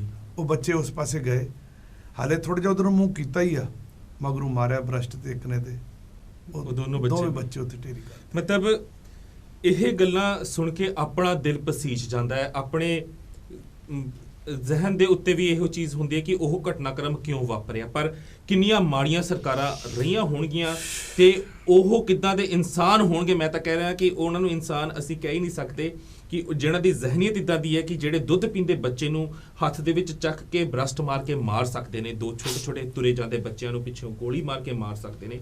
ਉਹਨਾਂ ਦੇ ਅੰਦਰ ਇਨਸਾਨੀਅਤ ਖਤਮ ਹੋ ਗਈ ਹੋਏਗੀ, ਉਹਨਾਂ ਦੇ ਅੰਦਰ ਇਨਸਾਨੀਅਤ ਨਾਮ ਦੀ ਕਿਤੇ ਵੀ ਕੋਈ ਵੀ ਜਗ੍ਹਾ ਹੋਵੇਗੀ ਨਹੀਂ। ਸਿੱਖ ਕੌਮ ਨੇ ਇਸ ਦੇਸ਼ ਵਾਸਤੇ ਕੀ ਨਹੀਂ ਕੀਤਾ। ਸਿੱਖ ਕੌਮ ਉਹ ਕੌਮ ਹੈ ਜਿਹਨੇ ਸਭ ਤੋਂ ਵੱਧ ਆਜ਼ਾਦੀ ਵਿੱਚ ਸ਼ਹਾਦਤਾਂ ਦਿੱਤੀਆਂ। ਸਿੱਖ ਕੌਮ ਉਹ ਹੈ ਜੇ ਬਾਰਡਰਾਂ ਦੇ ਉੱਤੇ ਜੰਗਾਂ ਹੋਈਆਂ ਤੇ ਸਭ ਤੋਂ ਵੱਧ ਸ਼ਹਾਦਤਾਂ ਸਿੰਘਾਂ ਨੇ ਦਿੱਤੀਆਂ, ਸਿੱਖਾਂ ਨੇ ਦਿੱਤੀਆਂ। ਸਿੱਖ ਕੌਮ ਉਹ ਹੈ ਚਾਹੇ ਪਾਕਿਸਤਾਨ ਹੋਵੇ ਜਾਂ ਬੰਗਲਾਦੇਸ਼, ਅਗਰ ਗੋਡੇ ਲਵਾਏ ਨੇ ਤਾਂ ਸਿੱਖਾਂ ਨੇ ਅੱਗੇ ਹੋ ਕੇ ਦੁਸ਼ਮਣਾਂ ਦੇ ਗੋਡੇ ਲਵਾਏ ਨੇ। ਪਰ ਫਿਰ ਵੀ ਸਰਕਾਰਾਂ ਅੱਜ ਤੱਕ ਲੱਗੀਆਂ ਹੋਈਆਂ ਨੇ ਕਿ ਸਿੱਖਾਂ ਦੇ ਅਸੀਂ ਗੋਡੇ ਕਿੱਦਾਂ ਲਗਵਾ ਸਕਦੇ ਹਾਂ। ਸਿੱਖਾਂ ਦੇ ਹੱਕ ਪਹਿਲਾਂ ਵੀ ਮਾਰੇ ਸੀ, 84 ਦੇ ਵਿੱਚ ਵੀ ਮਾਰੇ ਨੇ, ਤੇ ਅੱਜ ਵੀ ਅਗਰ ਦੇਖਿਆ ਜਾਵੇ ਤਾਂ ਕਿਸੇ ਪਾਸਿਓਂ ਹੱਕ ਦੇਣ ਦੇ ਵਿੱਚ ਸਰਕਾਰਾਂ ਸਾਹਮਣੇ ਨਹੀਂ ਆਉਂਦੀਆਂ। ਹਮੇਸ਼ਾ ਕਹਿ ਦਿੰਦੀਆਂ ਨੇ ਸਭ ਕੁਝ ਹੋਏਗਾ, ਚਾਹੇ 47 ਦੇ ਵਿੱਚ ਗੱਲ ਕੀਤੀ ਜਾਵੇ, ਚਾਹੇ ਪੰਜਾਬੀ ਸੂਬੇ ਦੀ ਗੱਲ ਕੀਤੀ ਜਾਵੇ, ਚਾਹੇ ਅਨੰਦਪੁਰ ਸਾਹਿਬ ਦੇ ਮਤੇ ਦੀ ਗੱਲ ਕੀਤੀ ਜਾਵੇ। ਇਹ ਕੁਝ ਉਹ ਗੱਲਾਂ ਨੇ ਜਿਨ੍ਹਾਂ ਦੇ ਉੱਤੇ ਹਮੇਸ਼ਾ ਮਤਭੇਦ ਰਹੇ ਨੇ, ਜਿਨ੍ਹਾਂ ਤੋਂ ਲੈ ਕੇ ਸ਼ੁਰੂਆਤਾਂ ਹੋਈਆਂ ਨੇ।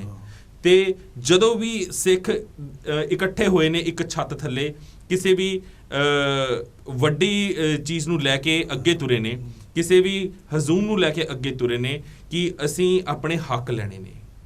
ਚਾਹੇ ਅਨੰਦਪੁਰ ਸਾਹਿਬ ਦੇ ਮਤੇ ਦੀ ਗੱਲ ਕਰ ਲਓ, ਚਾਹੇ ਮੋਰਚਿਆਂ ਦੀ ਗੱਲ ਕਰ ਲਓ, ਜਿੰਨੇ ਮੋਰਚੇ ਪਹਿਲਾਂ ਲੱਗੇ ਨੇ। ਪਰ ਉਹਨਾਂ ਮੋਰਚਿਆਂ ਨੂੰ ਤੋੜਨ ਵਾਸਤੇ ਮੈਂ ਇਹ ਨਹੀਂ ਕਹਾਂਗਾ ਕਿ ਭਾਰਤ ਦੀਆਂ ਸਰਕਾਰਾਂ ਨੇ ਕੋਈ ਚਾਲ ਚੱਲੀ, ਪਰ ਕਿਤੇ ਨਾ ਕਿਤੇ ਗੱਦਾਰ ਆਪਣੇ ਵਿੱਚ ਹੀ ਸੀ। ਉਹ ਕਿੱਦਾਂ ਮਤਲਬ ਪੋਸੀਬਲ ਕਿੱਦਾਂ ਉਹ ਚੀਜ਼ਾਂ ਹੋਈਆਂ, ਕਿਉਂਕਿ ਅਸੀਂ ਸਭ ਕੁਝ ਦੇਖ ਰਹੇ ਸੀ, ਸਭ ਕੁਝ ਸਮਝ ਰਹੇ ਸੀ, ਪਰ ਫਿਰ ਵੀ ਦੇਖਦੇ ਸਮਝਦੇ ਹੋਇਆਂ ਵੀ ਸਾਡੇ ਸਾਰੇ ਮੋਰਚੇ ਵੀ ਫੇਲ ਹੁੰਦੇ ਰਹੇ। ਸਾਡੇ ਕੀਤੇ ਹੋਏ ਸਾਰੇ ਕੰਮ ਵੀ ਜਿਹੜੇ ਸੀਗੇ ਉਹ ਸਾਨੂੰ ਲੱਗਦਾ ਸੀ ਕਿ ਬਹੁਤ ਵਧੀਆ ਹੋ ਰਹੇ ਨੇ, ਬਟ ਉਹਦੇ ਰਿਜ਼ਲਟ ਸਾਨੂੰ ਕੁਝ ਨਹੀਂ ਮਿਲੇ। ਸਿੱਖ ਨੂੰ ਸਿੱਖ ਨਾ ਮਾਰੇ ਤੇ ਕੌਮ ਕਦੇ ਨਾ ਹਾਰੇ, ਇਹ ਜਿਹੜੀ ਗੱਲ ਹੈ ਨਾ, ਵੀ ਇਹ ਜੇ ਸਾਡੇ ਵਿੱਚ ਆਹ ਚੀਜ਼ ਨਾ ਹੋਵੇ, ਵੈਸੇ ਹੁੰਦਾ ਹੀ ਹੈ ਜਿਹੜੇ ਮਾਰਸ਼ਲ ਕੋਈ ਵੀ ਚੀਜ਼ ਹੈ ਨਾ ਜੀ, ਉਹਦੇ ਵਿੱਚ ਲਗਭਗ ਇਹ ਚੀਜ਼ ਪਾਈ ਜਾਂਦੀ ਹੈ। ਤੇ ਜੇ ਕਿਤੇ ਇਹ ਨਾ ਹੋਵੇ, ਸਾਡੇ ਵਿੱਚ ਫੁੱਟ ਨਾ ਹੋਵੇ, ਸਾਡੇ ਵਿੱਚ ਇਹ ਚੀਜ਼ ਨਾ ਆਵੇ, ਤੇ ਜਿਸ ਹਿਸਾਬ ਨਾਲ ਸਾਡਾ ਸਟੈਮਿਨਾ, ਸਾਡੀ ਕੌਮ ਦਾ ਜੋ ਜਜ਼ਬਾ, ਸਾਡੀ ਕੌਮ ਦਾ, ਤੇ ਦੁਨੀਆ ਤੇ ਰਾਜ ਕਰ ਸਕਦੀ ਹੈ। ਬਿਲਕੁਲ।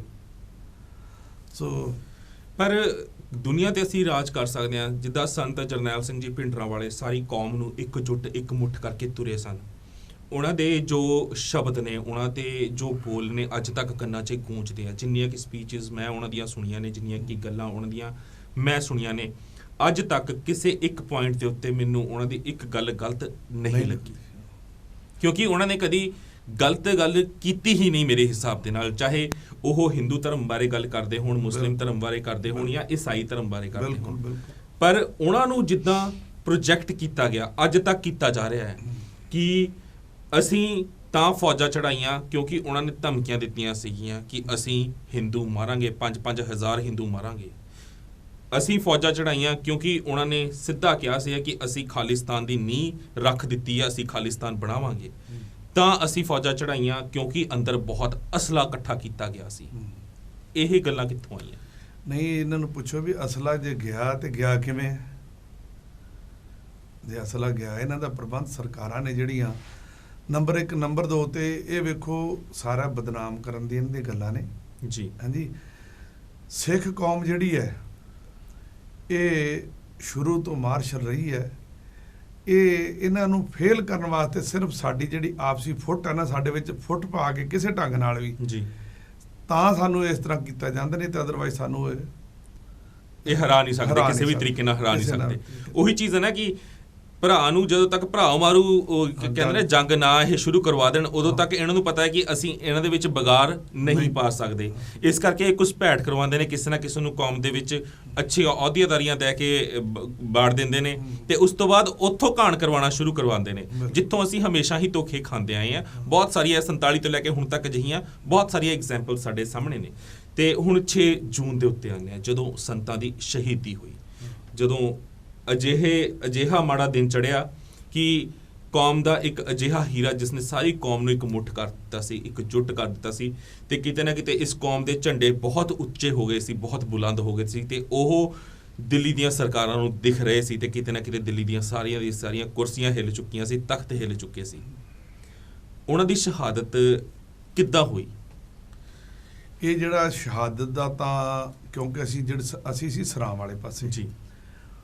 ਇਹ ਜਿਹੜਾ ਸਾਡੇ ਨਾਲ ਜਿੰਨੇ ਵੀ ਜੋਧਪੁਰ ਜੇਲ੍ਹ 'ਚ ਰਹੇ ਹਨ, ਅਸੀਂ ਪਹਿਲਾਂ ਤੇ ਕੋਈ ਪਤਾ ਨਹੀਂ ਸੀ ਕਿਸੇ ਨੂੰ ਕਿਸ ਪਾਸੇ ਕੀ ਹੋ ਰਿਹਾ। ਜਿਵੇਂ ਇੱਥੇ ਬੈਠੇ ਆਪਾਂ ਨੂੰ ਇਸ ਪਾਸੇ ਦਾ ਪਤਾ, ਦੂਜੇ ਪਾਸੇ ਕੋਨੇ ਘਰ ਦੇ ਕੀ ਹੋ ਰਿਹਾ ਨਹੀਂ ਪਤਾ। ਇਹ ਫਿਰ ਜਦੋਂ ਸਾਰੇ ਅਸੀਂ ਇਕੱਠੇ ਹੋਏ ਆ ਨਾ, ਉਦੋਂ ਫਿਰ ਇਹ ਸਾਰਾ ਪਤਾ ਲੱਗਾ। ਸਾਡੇ ਜੀ ਬਾਬਾ ਮੁਖਤਾਰ ਸਿੰਘ ਮੁਖੀ ਜੀ ਨੇ, ਸ਼ਾਇਦ ਤੁਹਾਡਾ ਉਹਨਾਂ ਇੰਟਰਵਿਊ ਹੋਈ ਹੈ। ਬਿਲਕੁਲ। ਇਹ ਉਸ ਸਮੇਂ ਅਕਾਲ ਤਖਤ ਸਾਹਿਬ ਵਾਲੇ ਪਾਸੇ ਸਨ ਜੀ, ਤੇ ਕਿਉਂਕਿ ਇਹਨਾਂ ਦੀ ਡਿਊਟੀ ਅਕਾਲ ਤਖਤ ਸਾਹਿਬ ਦੇ ਕੀਰਤਨ ਦੀ ਵੀ ਸੀ ਤੇ ਨਾਲ ਸੰਤਾਂ ਦੇ ਵੀ, ਕਿਉਂ ਸੰਤ ਜਦੋਂ ਆਉਂਦੇ ਸੀ ਲੰਗਰ ਵਾਲੇ ਪਾਸੇ ਜਿੱਥੇ ਸਾਡੀ ਡਿਊਟੀ ਸੀ, ਦਿਨ ਨੂੰ ਇੱਥੇ ਹੁੰਦੇ ਸਨ ਜੀ, ਤੇ ਰਾਤ ਨੂੰ ਅਕਾਲ ਤਖਤ ਸਾਹਿਬ ਤੇ ਚਲੇ ਜਾਂਦੇ ਸਨ ਜੀ। ਤੇ ਇਹ ਜਿਹੜਾ ਅਸੀਂ ਕੇਵਲ ਤੇ ਕੇਵਲ ਆਪਣਾ ਸਰਾਂ ਵਾਲਾ ਪਾਸਾ ਜਿਹੜਾ ਨਾ, ਅੱਖੀਂ ਡਿੱਠਾ ਜਿਹੜਾ ਨਾ, ਉਹ ਅਸੀਂ ਦੱਸ ਸਕਦੇ ਹਾਂ। ਉੱਥੇ ਜਿੱਥੇ ਜਦੋਂ ਦੱਸਿਆ ਤੁਹਾਨੂੰ, ਉਸ ਤੋਂ ਬਾਅਦ ਵਿੱਚ ਗੱਲ ਰਹਿ ਗਈ ਸੀ ਆਪਣੀ ਜੀ। ਕੁਝ ਲੋਕ ਨਾ ਜਿਵੇਂ ਰਿਕਸ਼ਿਆਂ ਵਾਲੇ ਜਾਂ ਮੰਗਤੇ ਲੋਕ ਸਰਾਂ ਚੋਂ ਲੰਗਰ ਚੋਂ ਪ੍ਰਸ਼ਾਦਾ ਛਕ ਕੇ ਤੇ ਸਰਾਂ ਵਿੱਚ ਬਰਾਂਡਿਆਂ 'ਚ ਆਰਾਮ ਕਰਨ ਵਾਸਤੇ ਪੈ ਜਾਂਦੇ ਸਨ ਜੀ। ਜਦੋਂ ਇਹ ਸਾਰਾ ਕੁਝ ਬਾਹਰੋਂ ਮਿਲਟਰੀ ਆ ਗਈ, ਦੁਕਾਨਾਂ ਬੰਦ ਹੋ ਗਈਆਂ, ਕਰਫਿਊ ਲਾਤਾ, ਲੋਕਾਂ ਨੇ ਸਭ ਤੋਂ ਵਧੀਆ ਜਿਹੜਾ ਆਪਣਾ ਸੇਫ ਜਗ੍ਹਾ ਸਮਝੀ ਵੀ ਦਰਬਾਰ ਸਾਹਿਬ ਚੱਲ ਜਾਂਦੇ, ਉੱਥੇ ਰੁਕਾਂਗੇ। ਬਿਲਕੁਲ। ਲੋਕਾਂ ਨੂੰ, ਆਮ ਲੋਕਾਂ ਨੂੰ ਪਤਾ ਨਹੀਂ ਸੀ ਵੀ ਕੀ ਹੋਣ ਵਾਲਾ ਜੀ। ਉਹ ਸਾਰੇ ਉੱਥੇ ਥੱਲੇ ਬੇਸਮੈਂਟ ਹੈ ਗੁਰੂ ਰਾਮਦਾਸ ਸਰਾਂ ਦੇ ਥੱਲੇ ਵੈਸੇ, ਉਹ ਬੇਸਮੈਂਟ ਵਿੱਚੋਂ ਇੱਕ ਚਿੱਟੇ ਰੰਗ ਦਾ ਕੱਪੜਾ ਸੋਟੀ ਨਾਲ ਬੰਨ੍ਹ ਕੇ ਬਾਹਰ ਕੱਢਿਆ। ਉਹ ਸਾਡੇ ਅੱਖੀਂ ਮੈਂ ਆਪ ਵੇਖ ਰਿਹਾ, ਬੈਠੇ ਸਾਨੂੰ ਬੰਨ੍ਹ ਕੇ ਇੱਕ ਪਾਸੇ ਬਰਾਂਡੇ 'ਚ ਬਿਠਾਇਆ ਹੋਇਆ ਜੀ। ਉਹਨਾਂ ਨੇ ਕੱਢਿਆ ਸੋਟੀ ਨਾਲ ਕੱਪੜਾ ਬੰਨ੍ਹ ਕੇ, ਤੇ ਉਹਨਾਂ ਨੂੰ ਸਪੀਕਰ 'ਚ ਅਨਾਉਂਸਮੈਂਟ ਕਰ ਦਿੱਤੀ ਇਹਨਾਂ ਨੇ ਮਿਲਟਰੀ ਵਾਲਿਆਂ ਵੀ ਤੁਸੀਂ ਹੱਥ ਖੜੇ ਕਰਕੇ ਬਾਹਰ ਆ ਜਾਓ, ਤੁਹਾਨੂੰ ਕੁਝ ਨਹੀਂ ਕਿਹਾ ਜਾਏਗਾ ਜੀ। ਉਹ ਸਾਰੇ ਆ ਗਏ। ਉਹਨਾਂ ਕਿਹਾ ਵੀ ਸਾਰੇ ਲਾਈਨਾਂ ਲਾ ਲਓ ਇੱਥੇ। ਉਹਨਾਂ ਲਾਈਨਾਂ ਲਾ ਲਈਆਂ, ਲਾਈਨਾਂ ਲੱਗ ਗਈਆਂ, ਤੇ ਉਹਨਾਂ ਨੂੰ ਕਹਿੰਦੇ ਉਹਨੇ ਚਿਰ 'ਚ ਇੱਕ ਬਿਸਲ ਵੱਜੀ, ਤੇ ਬਿਸਲ ਦੇ ਨਾਲ ਗੋਲੀਆਂ ਤੇ H-36 ਦੇ ਗ੍ਰਨੇਡ ਉੱਥੇ ਸੁੱਟੇ ਨੇ, ਤੇ ਮਿੰਟਾਂ ਵਿੱਚ ਹੀ ਜਿਹੜਾ ਲਾਈਨਾਂ ਲੱਗੀਆਂ ਸੀ, ਮਾਸ ਦਾ ਢੇਰ ਹੀ ਬਣ ਗਿਆ ਉੱਥੇ। ਉਹਨਾਂ ਵਿੱਚ ਇੱਕ ਬੀਬੀ ਜਿਹਦੇ ਪੇਟ ਵਿੱਚੋਂ ਨਾ ਬੱਚਾ ਵੀ ਡਿੱਗਦਾ ਅਸੀਂ ਵੇਖਿਆ, ਆਪਣੇ ਅੱਖੀ ਵੇਖਿਆ ਬੱਚਾ ਡਿੱਗਦਾ। ਉਹਨਾਂ ਵਿੱਚੋਂ ਜਿਹੜੇ ਸੀ ਹੈਗੇ ਕੁਝ ਜਿਹੜੇ ਫੱਟੜ ਹੋ ਗਏ ਸਨ, ਜਿਹੜੇ ਵਿੱਚੋਂ ਜਿਵੇਂ ਭੱਜ ਕੇ ਕਮਰੇ 'ਚ ਵੜ ਗਏ ਚਲਦੀ ਚਲਦੀ 'ਚ, ਜਿਹੜੇ ਸਰਾਂ ਦੇ ਵਿੱਚ ਥੱਲੇ ਜਿੱਥੇ ਉੱਥੇ ਰੱਖਿਆ ਸੀ। ਜਿਹੜੀ ਪਹਿਲਾਂ ਲਾਸ਼ਾਂ ਦੇ ਢੇਰ ਸੀ ਇੱਧਰਲੇ ਪਾਸੇ ਪੌੜੀਆਂ ਵਾਲੇ ਪਾਸੇ ਸਨ, ਜਿਹੜੇ ਇਹਨਾਂ ਨੂੰ ਬਿਠਾਇਆ ਸੀ ਇਹ ਦੂਜੇ ਪਰਲੀ ਸਾਈਡ ਤੇ ਅੰਦਰ ਵੜਦਿਆਂ ਖੱਬੇ ਪਾਸੇ। ਇੱਧਰ ਵੀ ਢੇਰ ਲਾਤਾ, ਉੱਧਰ ਵੀ ਢੇਰ ਲਾਤਾ। ਉਹ ਜਿਹੜੇ ਬੰਦੇ ਹੈਗੇ ਸੀ ਹੁਣ ਵੀ ਹੈਗੇ ਨੇ, ਉਹ ਜਿਹੜੇ ਉਹਨਾਂ ਵਿੱਚੋਂ ਇੱਕ ਦੋ ਬੱਚੇ ਬਚੇ ਸਨ, ਬਾਕੀ ਸਾਰੇ ਜਿਹੜੇ ਸੀ ਨਾ ਉੱਥੇ ਮਤਲਬ ਜੋ ਵੀ ਜਿੰਨੀਆਂ ਵੀ ਫੌਜਾਂ ਉੱਥੇ ਚੜਾਈਆਂ ਗਈਆਂ ਸੀ, ਹਰ ਕਿਸੇ ਨੇ ਜਨਰਲ ਡਾਇਰ ਦੀ ਹੀ ਭੂਮਿਕਾ ਨਿਭਾਈ। ਜੋ ਜਲਿਆਂਵਾਲੇ ਬਾਗ ਦੇ ਵਿੱਚ ਹੋਇਆ ਸੀ ਉਹੀ ਐਗਜ਼ੈਕਟਲੀ ਉਹਨਾਂ ਨੇ ਉਸ ਵੇਲੇ ਉਹਨਾਂ ਨਾਲੋਂ ਵੱਧ ਉਹਨਾਂ ਤੇ ਸਿਰਫ ਗੋਲੀ ਚਲਾਈ ਹੈ। ਜੇ ਹਿਸਾਬ ਨੇ ਨਾ ਤਸ਼ੀਏ ਦਿੱਤੇ ਨੇ ਨਾ ਉੱਥੇ, ਵੇਖੋ ਅਸੀਂ ਰਾਤ ਨੂੰ ਵੀ ਦੇਖ ਰਹੇ ਹਾਂ ਵੀ ਸਾਹਮਣੇ ਕਮਰਾ ਸੀ ਸਾਡੇ, ਦੂਜੀ ਮੰਜ਼ਲ ਤੇ ਸਾਂ ਸੀ, ਕਮਰੇ ਦੇ ਵਿੱਚ ਅੱਗ ਸੁੱਟੀ ਹੈ, ਪਤਾ ਨਹੀਂ ਕਿਵੇਂ ਅੱਗ ਲਾ ਕੇ ਬੰਦੇ ਅੰਦਰ ਭੱਜਦੇ ਬਾਰੀ ਚੋਂ ਨਜ਼ਰ ਆਉਂਦੇ, ਤੜਫਦੇ ਨਜ਼ਰ ਬੰਦੇ ਆ ਰਹੇ, ਜਿਉਂਦੇ ਸੜਦੇ ਬੰਦੇ ਨੇ ਉਹਦੇ ਵਿੱਚ ਵੇਖੇ ਸੀ। ਜਿਉਂਦੇ ਬੰਦੇ ਸਾੜ ਦਿੱਤੇ ਗਏ ਉੱਥੇ, ਮਤਲਬ ਲਾਈਨਾਂ 'ਚ ਕਤਾਰਾਂ 'ਚ ਖੜੇ ਕਰਕੇ ਜਿੱਦਾਂ ਤਾਲੀਬਾਨੀ ਸਜ਼ਾ ਹੁੰਦੀ ਹੈ, ਗੋਲੀਆਂ ਨਾਲ ਮਾਰ ਦਿੱਤੇ ਗਏ, ਗ੍ਰਨੇਡ ਸੁੱਟ ਕੇ ਮਤਲਬ ਮਾਸ ਦੇ ਚਿਥੜੇ ਉਡਾ ਕੇ ਢੇਰ ਲਾ ਦਿੱਤੇ ਗਏ। ਮਤਲਬ ਅਜਿਹਾ ਸਿੱਖਾਂ ਨੇ ਕੀ ਕੀਤਾ ਸੀ, ਅਜਿਹਾ ਕੀ ਵਿਗਾੜਿਆ ਸੀ ਜਿਹਦਾ ਇੰਨੀ ਜ਼ਿਆਦਾ ਖੁੰਦਕ ਦੇ ਨਾਲ ਜਾਂ ਇੰਨੀ ਜ਼ਿਆਦਾ ਐਗਰੈਸਿਵਨੈਸ ਦੇ ਨਾਲ ਇੰਨਾ ਗੁੱਸਾ ਅੰਦਰ ਰੱਖ ਕੇ ਇਸ ਤਰੀਕੇ ਨਾਲ ਬਦਲ ਲਿੱਤਾ ਜਾ ਰਿਹਾ ਸੀ। ਤੁਹਾਨੂੰ ਮਤਲਬ ਇੱਕ ਚੀਜ਼ ਆਉਂਦੀ ਹੈ ਨਾ ਦਿਮਾਗ 'ਚ ਕਿ ਅਸੀਂ ਕੀ ਵਿਗਾੜਿਆ ਸੀਗਾ, ਸਾਡੇ ਨਾਲ ਇਹ ਕਿਉਂ ਹੋਇਆ, ਜਾਂ ਸਾਡੇ ਭੈਣਾਂ ਭਰਾਵਾਂ ਦੇ ਨਾਲ, ਚਾਹੇ ਉਸ ਵੇਲੇ ਸਰਾਂ 'ਚ ਕੋਈ ਵੀ ਸੁੱਤਾ ਸੀ, ਹਿੰਦੂ ਸੀ, ਮੁਸਲਮਾਨ ਸੀ, ਸਿੱਖ ਸੀ, ਈਸਾਈ ਸੀ, ਸਾਡੇ ਵਾਸਤੇ ਤਾਂ ਸਾਡਾ ਭਾਈ ਸੀ। ਬਿਲਕੁਲ ਠੀਕ ਹੈ, ਕਿਉਂਕਿ ਸਿੱਖ ਕੌਮ ਉਹ ਕੌਮ ਹੈ ਜੋ ਸਰਬੱਤ ਦਾ ਭਲਾ ਮੰਗਦੀ ਹੈ। ਸਾਡੇ ਵਾਸਤੇ ਕੋਈ ਵੀ ਮਰਿਆ ਹੋਵੇ, ਚਾਹੇ ਸਿੱਖ ਹੋਵੇ ਚਾਹੇ ਗੈਰ ਸਿੱਖ ਹੋਵੇ, ਪਰ ਦਿਲ ਦੇ ਉੱਤੇ ਮਤਲਬ ਉਹ ਚੀਜ਼ ਅੱਜ ਵੀ ਸੱਟ ਮਾਰਦੀ ਹੈ। ਅੱਜ ਵੀ ਉਸ ਚੀਜ਼ ਦੀ ਚੀਜ਼ ਨਹੀਂ ਜਾਂਦੀ ਕਿ ਮਾਸ ਦੇ ਢੇਰ ਲਾਉਣ ਤੋਂ ਪਹਿਲਾਂ ਇੱਕ ਵਾਰ ਉਹਨਾਂ ਦੇ ਜ਼ਿਹਨ ਦੇ ਵਿੱਚ ਨਹੀਂ ਹੈ ਅਜਿਹਾ ਕੀ ਗੁਨਾਹ ਕਰਤਾ ਸੀ ਸਿੱਖਾਂ ਨੇ। ਬਸ ਜਿਹੜੇ ਫੌਜੀ ਸਨ ਉਹ ਤਾਂ ਇੱਕੋ ਹੀ ਕਹਿੰਦੇ ਸਨ, ਉਹ ਭਿੰਡਰੀ ਵਾਲੇ ਨੂੰ ਦੇਖੋ ਹਮਾਰੇ ਅੱਜ ਇਤਨੀ ਫੌਜ ਮਾਰਦੀ ਉਸਨੇ। ਉਹ ਸਿਰਫ ਉਹ ਖੁੰਦਕ ਜਿਹੜੀ ਸੀ ਨਾ, ਆਮ ਜਿਹੜੀ ਪਬਲਿਕ ਸੀ ਨਾ ਉਧਰ ਤੇ ਦੀ ਪੇਸ਼ ਨਹੀਂ ਗਈ। ਉਹ ਜਿਹੜੀ ਇਹਨਾਂ ਨੇ ਖੁੰਦਕ ਸੀ ਨਾ, ਇੱਧਰ ਆਮ ਪਬਲਿਕ ਮਾਰ ਕੇ ਇਹਨਾਂ ਨੇ ਆਪਣਾ ਜਿਹੜਾ ਸੀ ਉਹ ਮਤਲਬ ਸ਼ੇਰ ਦਾ ਸ਼ਿਕਾਰ ਇਹਨਾਂ ਤੋਂ ਨਹੀਂ ਹੋ ਰਿਹਾ ਸੀਗਾ, ਤਾਂ ਇਹਨਾਂ ਨੇ ਜੋ ਸਾਹਮਣੇ ਆਉਣ ਲੱਗੇ ਹਲਕੇ ਫੁਲਕੇ ਛੋਟੇ ਆਪਣਾ ਗੁੱਸਾ ਦੂਰ ਕਰਨ ਵਾਸਤੇ ਨੇ ਹੱਥੇ ਵਿਚਾਰੇ ਬੇਜ਼ੁਬਾਨ ਵਿਚਾਰੇ ਉਹਨਾਂ ਨੂੰ ਫੜ ਕੇ ਉਹਨਾਂ ਨੂੰ ਮਾਰ ਕੇ ਆਪਣੀ ਭੜਾਸ ਕੱਢਣ ਲੱਗ ਪਏ। ਇਹੀ ਗੱਲ ਉੱਥੇ ਬਿਲਕੁਲ। ਪਰ ਸੰਤਾਂ ਦੇ ਨਾਲ ਵੀ ਅਗਰ ਗੱਲ ਕੀਤੀ ਜਾਵੇ ਤਾਂ ਸੰਤਾਂ ਨੇ ਵੀ ਅਜਿਹਾ ਕੁਛ ਨਹੀਂ ਸੀ ਕੀਤਾ ਜਿਹਦੇ ਕਰਕੇ ਸਰਕਾਰਾਂ ਇੰਨੀਆਂ ਅਗੇਂਸਟ। ਹਾਲੇ ਤੱਕ ਸੰਤਾਂ ਦੇ ਨਾਂ ਦਾ ਕੋਈ ਕੇਸ ਹੀ ਰਜਿਸਟਰਡ ਹੈ ਨਹੀਂ। ਮੈਂ ਉਹੀ ਚੀਜ਼ ਕਹਿ ਰਿਹਾ ਕਿ ਸੰਤਾਂ ਨੇ ਵੀ ਅਜਿਹਾ ਕੁਝ ਨਹੀਂ ਸੀ ਕੀਤਾ ਕਿ ਅਜਿਹੇ ਕਦਮ ਚੱਕਣੇ ਪੈਣ ਕਿ ਦਰਬਾਰ ਸਾਹਿਬ ਉੱਤੇ ਫੌਜਾਂ ਚੜਾਈਆਂ ਜਾਣ। ਮਤਲਬ ਅੱਜ ਤੱਕ ਮੈਂ ਆਪ ਇਹ ਚੀਜ਼ ਸੋਚਦਾ ਹਾਂ ਕਿ ਦਰਬਾਰ ਸਾਹਿਬ ਉੱਤੇ ਫੌਜਾਂ ਚੜਾਈਆਂ ਗਈਆਂ ਸੰਤਾਂ ਦੇ ਨੂੰ ਅਰੈਸਟ ਕਰਨ ਵਾਸਤੇ।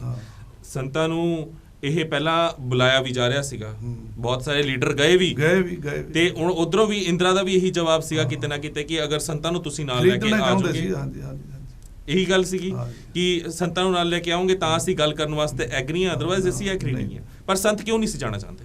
ਸੰਤ ਕਹਿੰਦੇ ਸੀ ਵੀ ਅਸੀਂ ਤਾਂ ਆ ਜੋ ਜਿਹੜੀ ਅਰਦਾਸ ਕੀਤੀ ਆਪਾਂ ਜੀ ਆਨੰਦਪੁਰ ਸਾਹਿਬ ਦੇ ਮਤੇ ਦੀ ਤੁਸੀਂ ਅਰਦਾਸ ਕੀਤੀ ਆ ਨਾ, ਜੇ ਉਸ ਤੋਂ ਘੱਟ ਜਾਓ, ਲੱਖ ਵਾਰੀ ਜਾਓ, ਉਸ ਤੋਂ ਘੱਟ ਜੇ ਤੁਸੀਂ ਕੁਝ ਲਿਆਂਦਾ ਨਾ ਤੇ ਅਸੀਂ ਸੰਗਤਾਂ ਨੂੰ ਦੱਸਾਂਗੇ ਸਾਰਾ ਕੁਝ।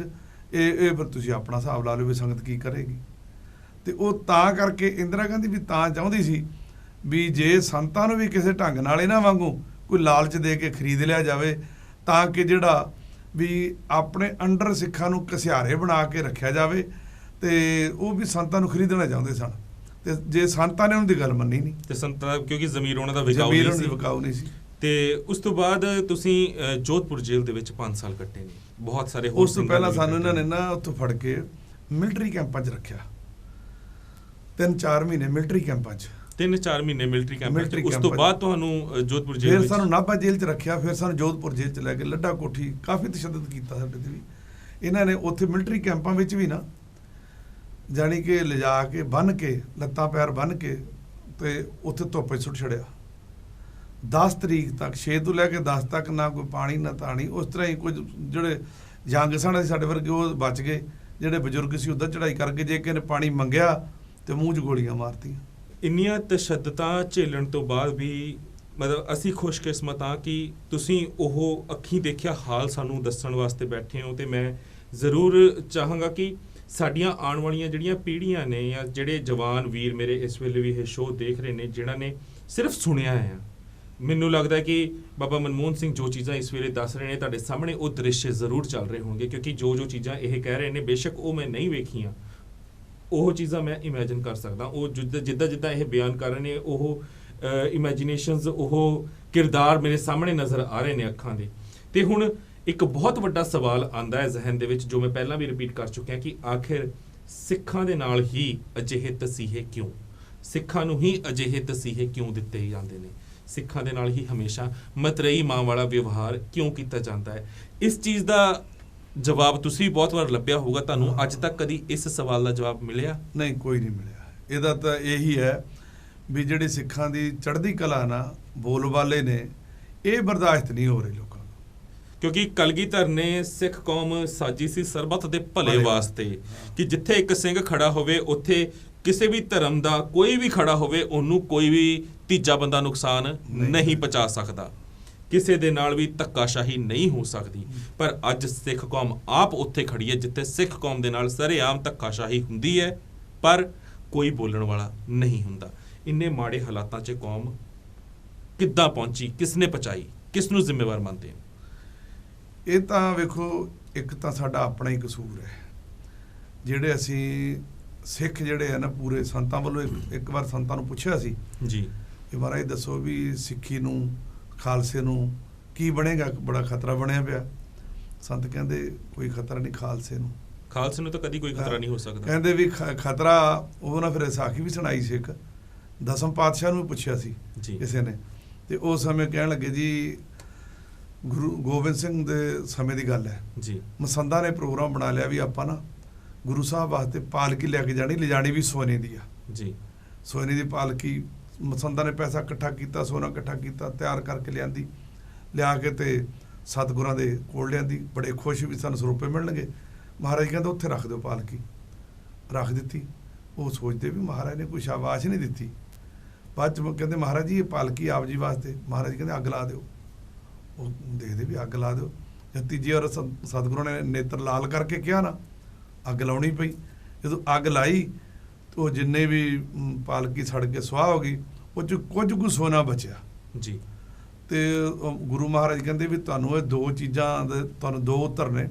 ਇੱਕ ਜਿਹੜੇ ਮਸੰਦ ਨੇ ਇਸ ਤਰ੍ਹਾਂ ਫਿੱਟ ਜਾਣਗੇ, ਤੇ ਜਿਵੇਂ ਉਹਨਾਂ ਨੇ ਇੰਨਾ ਸੋਨਾ ਮਣਾ ਮੂੰਹ ਇਕੱਠਾ ਕਰਕੇ ਤੇ 5-7 ਤੋਲੇ ਸਾਰਾ ਨਿਕਲਿਆ ਵਿੱਚੋਂ ਸਹੀ ਜੀ, ਅਸਲੀ ਬਾਕੀ ਖੋਟ ਵਾਂਗੂ ਜਿਹੜਾ ਖਾਲਸਾ ਹੋਏਗਾ, ਸੋਨਾ ਹੋਏਗਾ, ਖਾਲਿਸ ਜਿਹੜਾ ਹੋਏਗਾ ਉਹ ਅਲੱਗ ਤੁਹਾਨੂੰ ਨਜ਼ਰ ਆ ਜਾਏਗਾ, ਤੇ ਖੋਟ ਜਿਹੜੀ ਹੋਏਗੀ ਉਹ ਸੜ ਕੇ ਸਵਾਹ ਹੋ ਜਾਣੀ ਹੈ। ਸੜ ਕੇ ਸਵਾਹ ਹੋਣ ਦਾ ਮਤਲਬ ਇਹ ਹੈ ਜਿਹੜੀ ਗਦਾਰੀ ਕਰਨੀ, ਇਹ ਜਿਹੜਾ ਜ਼ਮੀਰ ਦਾ ਮਰ ਜਾਣਾ। ਸੰਤ ਕਹਿੰਦੇ ਹੁੰਦੇ ਸੀ ਨਾ, ਸਰੀਰ ਦੀ ਮੌਤ ਨੂੰ ਮੌਤ ਨਹੀਂ, ਜ਼ਮੀਰ ਦੀ ਮੌਤ ਨੂੰ ਮੌਤ ਕਹਿਣਾ। ਬਿਲਕੁਲ, ਮਤਲਬ ਕਿ ਜਿਹੜੀ ਜ਼ਮੀਰ ਜਾਗਦੀ ਹੈ ਉਹ ਖਾਲਸਾ ਆ, ਉਹ ਜਿਉਂਦਾ ਆ। ਜਿਹਦੀ ਜ਼ਮੀਰ ਮਰ ਗਈ ਹੈ ਤੇ ਉਹ ਖੋਟ ਹੈ, ਤੇ ਉਹ ਅੱਜ ਵੀ ਨਹੀਂ ਤੇ ਕੱਲ ਵੀ ਨਹੀਂ, ਉਹ ਅੱਜ ਵੀ ਨਹੀਂ ਤੇ ਕੱਲ ਵੀ ਨਹੀਂ। ਸਮਾਂ ਸਾਨੂੰ ਹੋਰ ਜ਼ਿਆਦਾ ਇਜਾਜ਼ਤ ਨਹੀਂ ਦਿੰਦਾ, ਪਰ ਮਨਮੋਹਨ ਸਿੰਘ ਜੀ, ਮੈਂ ਇੱਕ ਚੀਜ਼ ਜ਼ਰੂਰ ਤੁਹਾਡੇ ਤੋਂ ਜਾਣਨਾ ਚਾਹਾਂਗਾ ਕਿ ਤੁਸੀਂ ਇੰਨਾ ਕੁਝ ਕੌਮ ਦੇ ਵਿੱਚ ਹੁੰਦਾ ਹੋਇਆ ਦੇਖਿਆ, ਤੁਸੀਂ ਬਹੁਤ ਸਾਰੇ ਲੋਕਾਂ ਦੀ ਸਹਾਇਤਾ ਵੀ ਕਰਦੇ ਹੋ, ਤੁਸੀਂ ਆਪ ਇੱਕ ਸਮਾਜ ਸੇਵੀ ਸੰਸਥਾ ਵੀ ਆਪਣੇ ਵੱਲੋਂ ਚਲਾਈ ਹੋਈ ਹੈ, ਪੜ੍ਹਾਉਂਦੇ ਵੀ ਹੋ ਬੱਚਿਆਂ ਨੂੰ, ਗੱਤਕਾ ਵੀ ਸਿਖਾਉਂਦੇ ਹੋ। ਉਸ ਦੌਰ ਤੋਂ ਲੈ ਕੇ ਹੁਣ ਤੱਕ ਆਪਣੇ ਆਪ ਨੂੰ ਇਸ ਲੈਵਲ ਦੇ ਉੱਤੇ ਲੈ ਕੇ ਆਉਣਾ ਕਿੰਨਾ ਕੀ ਔਖਾ ਰਿਹਾ ਤੁਹਾਡੇ ਵਾਸਤੇ? ਕਿਉਂਕਿ ਇੱਕ ਤਾਂ ਹੁੰਦਾ ਕਿ ਜਿਹੜੇ ਪੋਲੀਟੀਕਲ ਉਦੋਂ ਲੀਡਰਸ਼ਿਪ ਦੇ ਵਿੱਚ ਸੀਗੇ, ਜਿਨ੍ਹਾਂ ਨੇ ਰਸੂਖਦਾਰੀਆਂ ਲੈਣੀਆਂ ਸੀ, ਜਿਨ੍ਹਾਂ ਨੇ ਅਹੁਦੇਦਾਰੀਆਂ ਲੈਣੀਆਂ ਸੀ, ਉਹ ਤਾਂ ਉਦੋਂ ਤੋਂ ਲੈ ਕੇ ਰਾਜ ਭਾਗ ਆਪਣਾ ਭੋਗਦੇ ਆਏ ਨੇ ਤੇ ਅੱਜ ਵੀ ਭੋਗ ਰਹੇ ਨੇ। ਪਰ ਜਿਹੜੇ ਅਜਿਹੇ ਸੀ ਜਿਨ੍ਹਾਂ ਨੂੰ ਬੰਨ੍ਹ ਕੇ ਜੇਲ੍ਹਾਂ ਦੇ ਵਿੱਚ ਸਾੜਿਆ ਗਿਆ, ਸੁੱਟਿਆ ਗਿਆ, ਤਸ਼ੱਦਦਾਂ ਦਿੱਤੀਆਂ ਗਈਆਂ, ਉਹਨਾਂ ਦਾ ਮੁੜ ਕੇ ਕਹਿੰਦੇ ਨੇ ਕਿ ਜਿਹਦੀਆਂ ਲੱਤਾਂ ਵੱਡੀਆਂ ਹੁਣ ਰੇਂਗ ਕੇ ਉਹਦਾ ਮੁੜ ਖੜੇ ਹੋ ਕੇ ਭੱਜਣਾ ਬਹੁਤ ਔਖਾ ਲੱਗਦਾ ਹੈ। ਪਰ ਤੁਸੀਂ ਉਹਨਾਂ ਵਿੱਚੋਂ ਜਿਹੜੇ ਗਿਰੇ, ਜਿਹਨਾਂ ਦੀਆਂ ਲੱਤਾਂ ਬਾਹਾਂ ਤੋੜੀਆਂ ਵੀ ਗਈਆਂ, ਪਰ ਉਹ ਅੱਜ ਫੇਰ ਉੱਠ ਕੇ ਭੱਜ ਰਹੇ ਨੇ ਤੇ ਫੇਰ ਕੌਮ ਦੀ ਚੜ੍ਹਦੀ ਕਲਾ ਵਾਸਤੇ ਹੀ ਲੱਗੇ ਹੋਏ ਨੇ। ਕਿੰਨਾ ਕੀ ਮੁਸ਼ਕਲ ਰਿਹਾ ਇਹ ਸਾਰਾ ਦੌਰ 84 ਤੋਂ ਲੈ ਕੇ ਹੁਣ ਤੱਕ ਦਾ? ਬਹੁਤ ਜ਼ਿਆਦਾ ਮੁਸ਼ਕਲ ਹੈ, ਕਿਉਂਕਿ ਜਦੋਂ ਪਹਿਲਾਂ ਮਿਲਟਰੀ ਕੈਂਪ ਨਾਭਾ ਜੇਲ੍ਹ, ਫਿਰ ਜੋਧਪੁਰ ਜੇਲ੍ਹ ਜਦੋਂ ਆਏ ਆ, ਤੇ ਫਿਰ ਵੀ ਸਾਨੂੰ ਫੜ ਕੇ ਕਾਫੀ ਤਸ਼ੱਦਦ ਕੀਤਾ ਗਿਆ। ਮੈਂ ਉਸ ਤੋਂ ਬਾਅਦ ਵੀ ਟੌਰਚਰ ਕਰਦੇ ਰਹਿੰਦੇ ਸੀ? ਬਾਅਦ 'ਚ ਵੀ ਕੀਤਾ, ਜਾਣੀ ਕਿ ਮੇਰੀ 3 ਵਾਰ ਡੈਥ ਡਿਕਲੇਅਰ ਹੋਈ ਹੈ ਵੀ ਇਹ ਮਰ ਗਿਆ, ਸੁੱਟ ਦਿਓ। ਤੇ ਇੰਨਾ ਟਾਰਚਰ ਹੋਇਆ ਤੇ ਯਾਦ ਅਸਤ ਤੇ ਬੜਾ ਫਰਕ ਪਿਆ ਹੋਇਆ ਜੀ।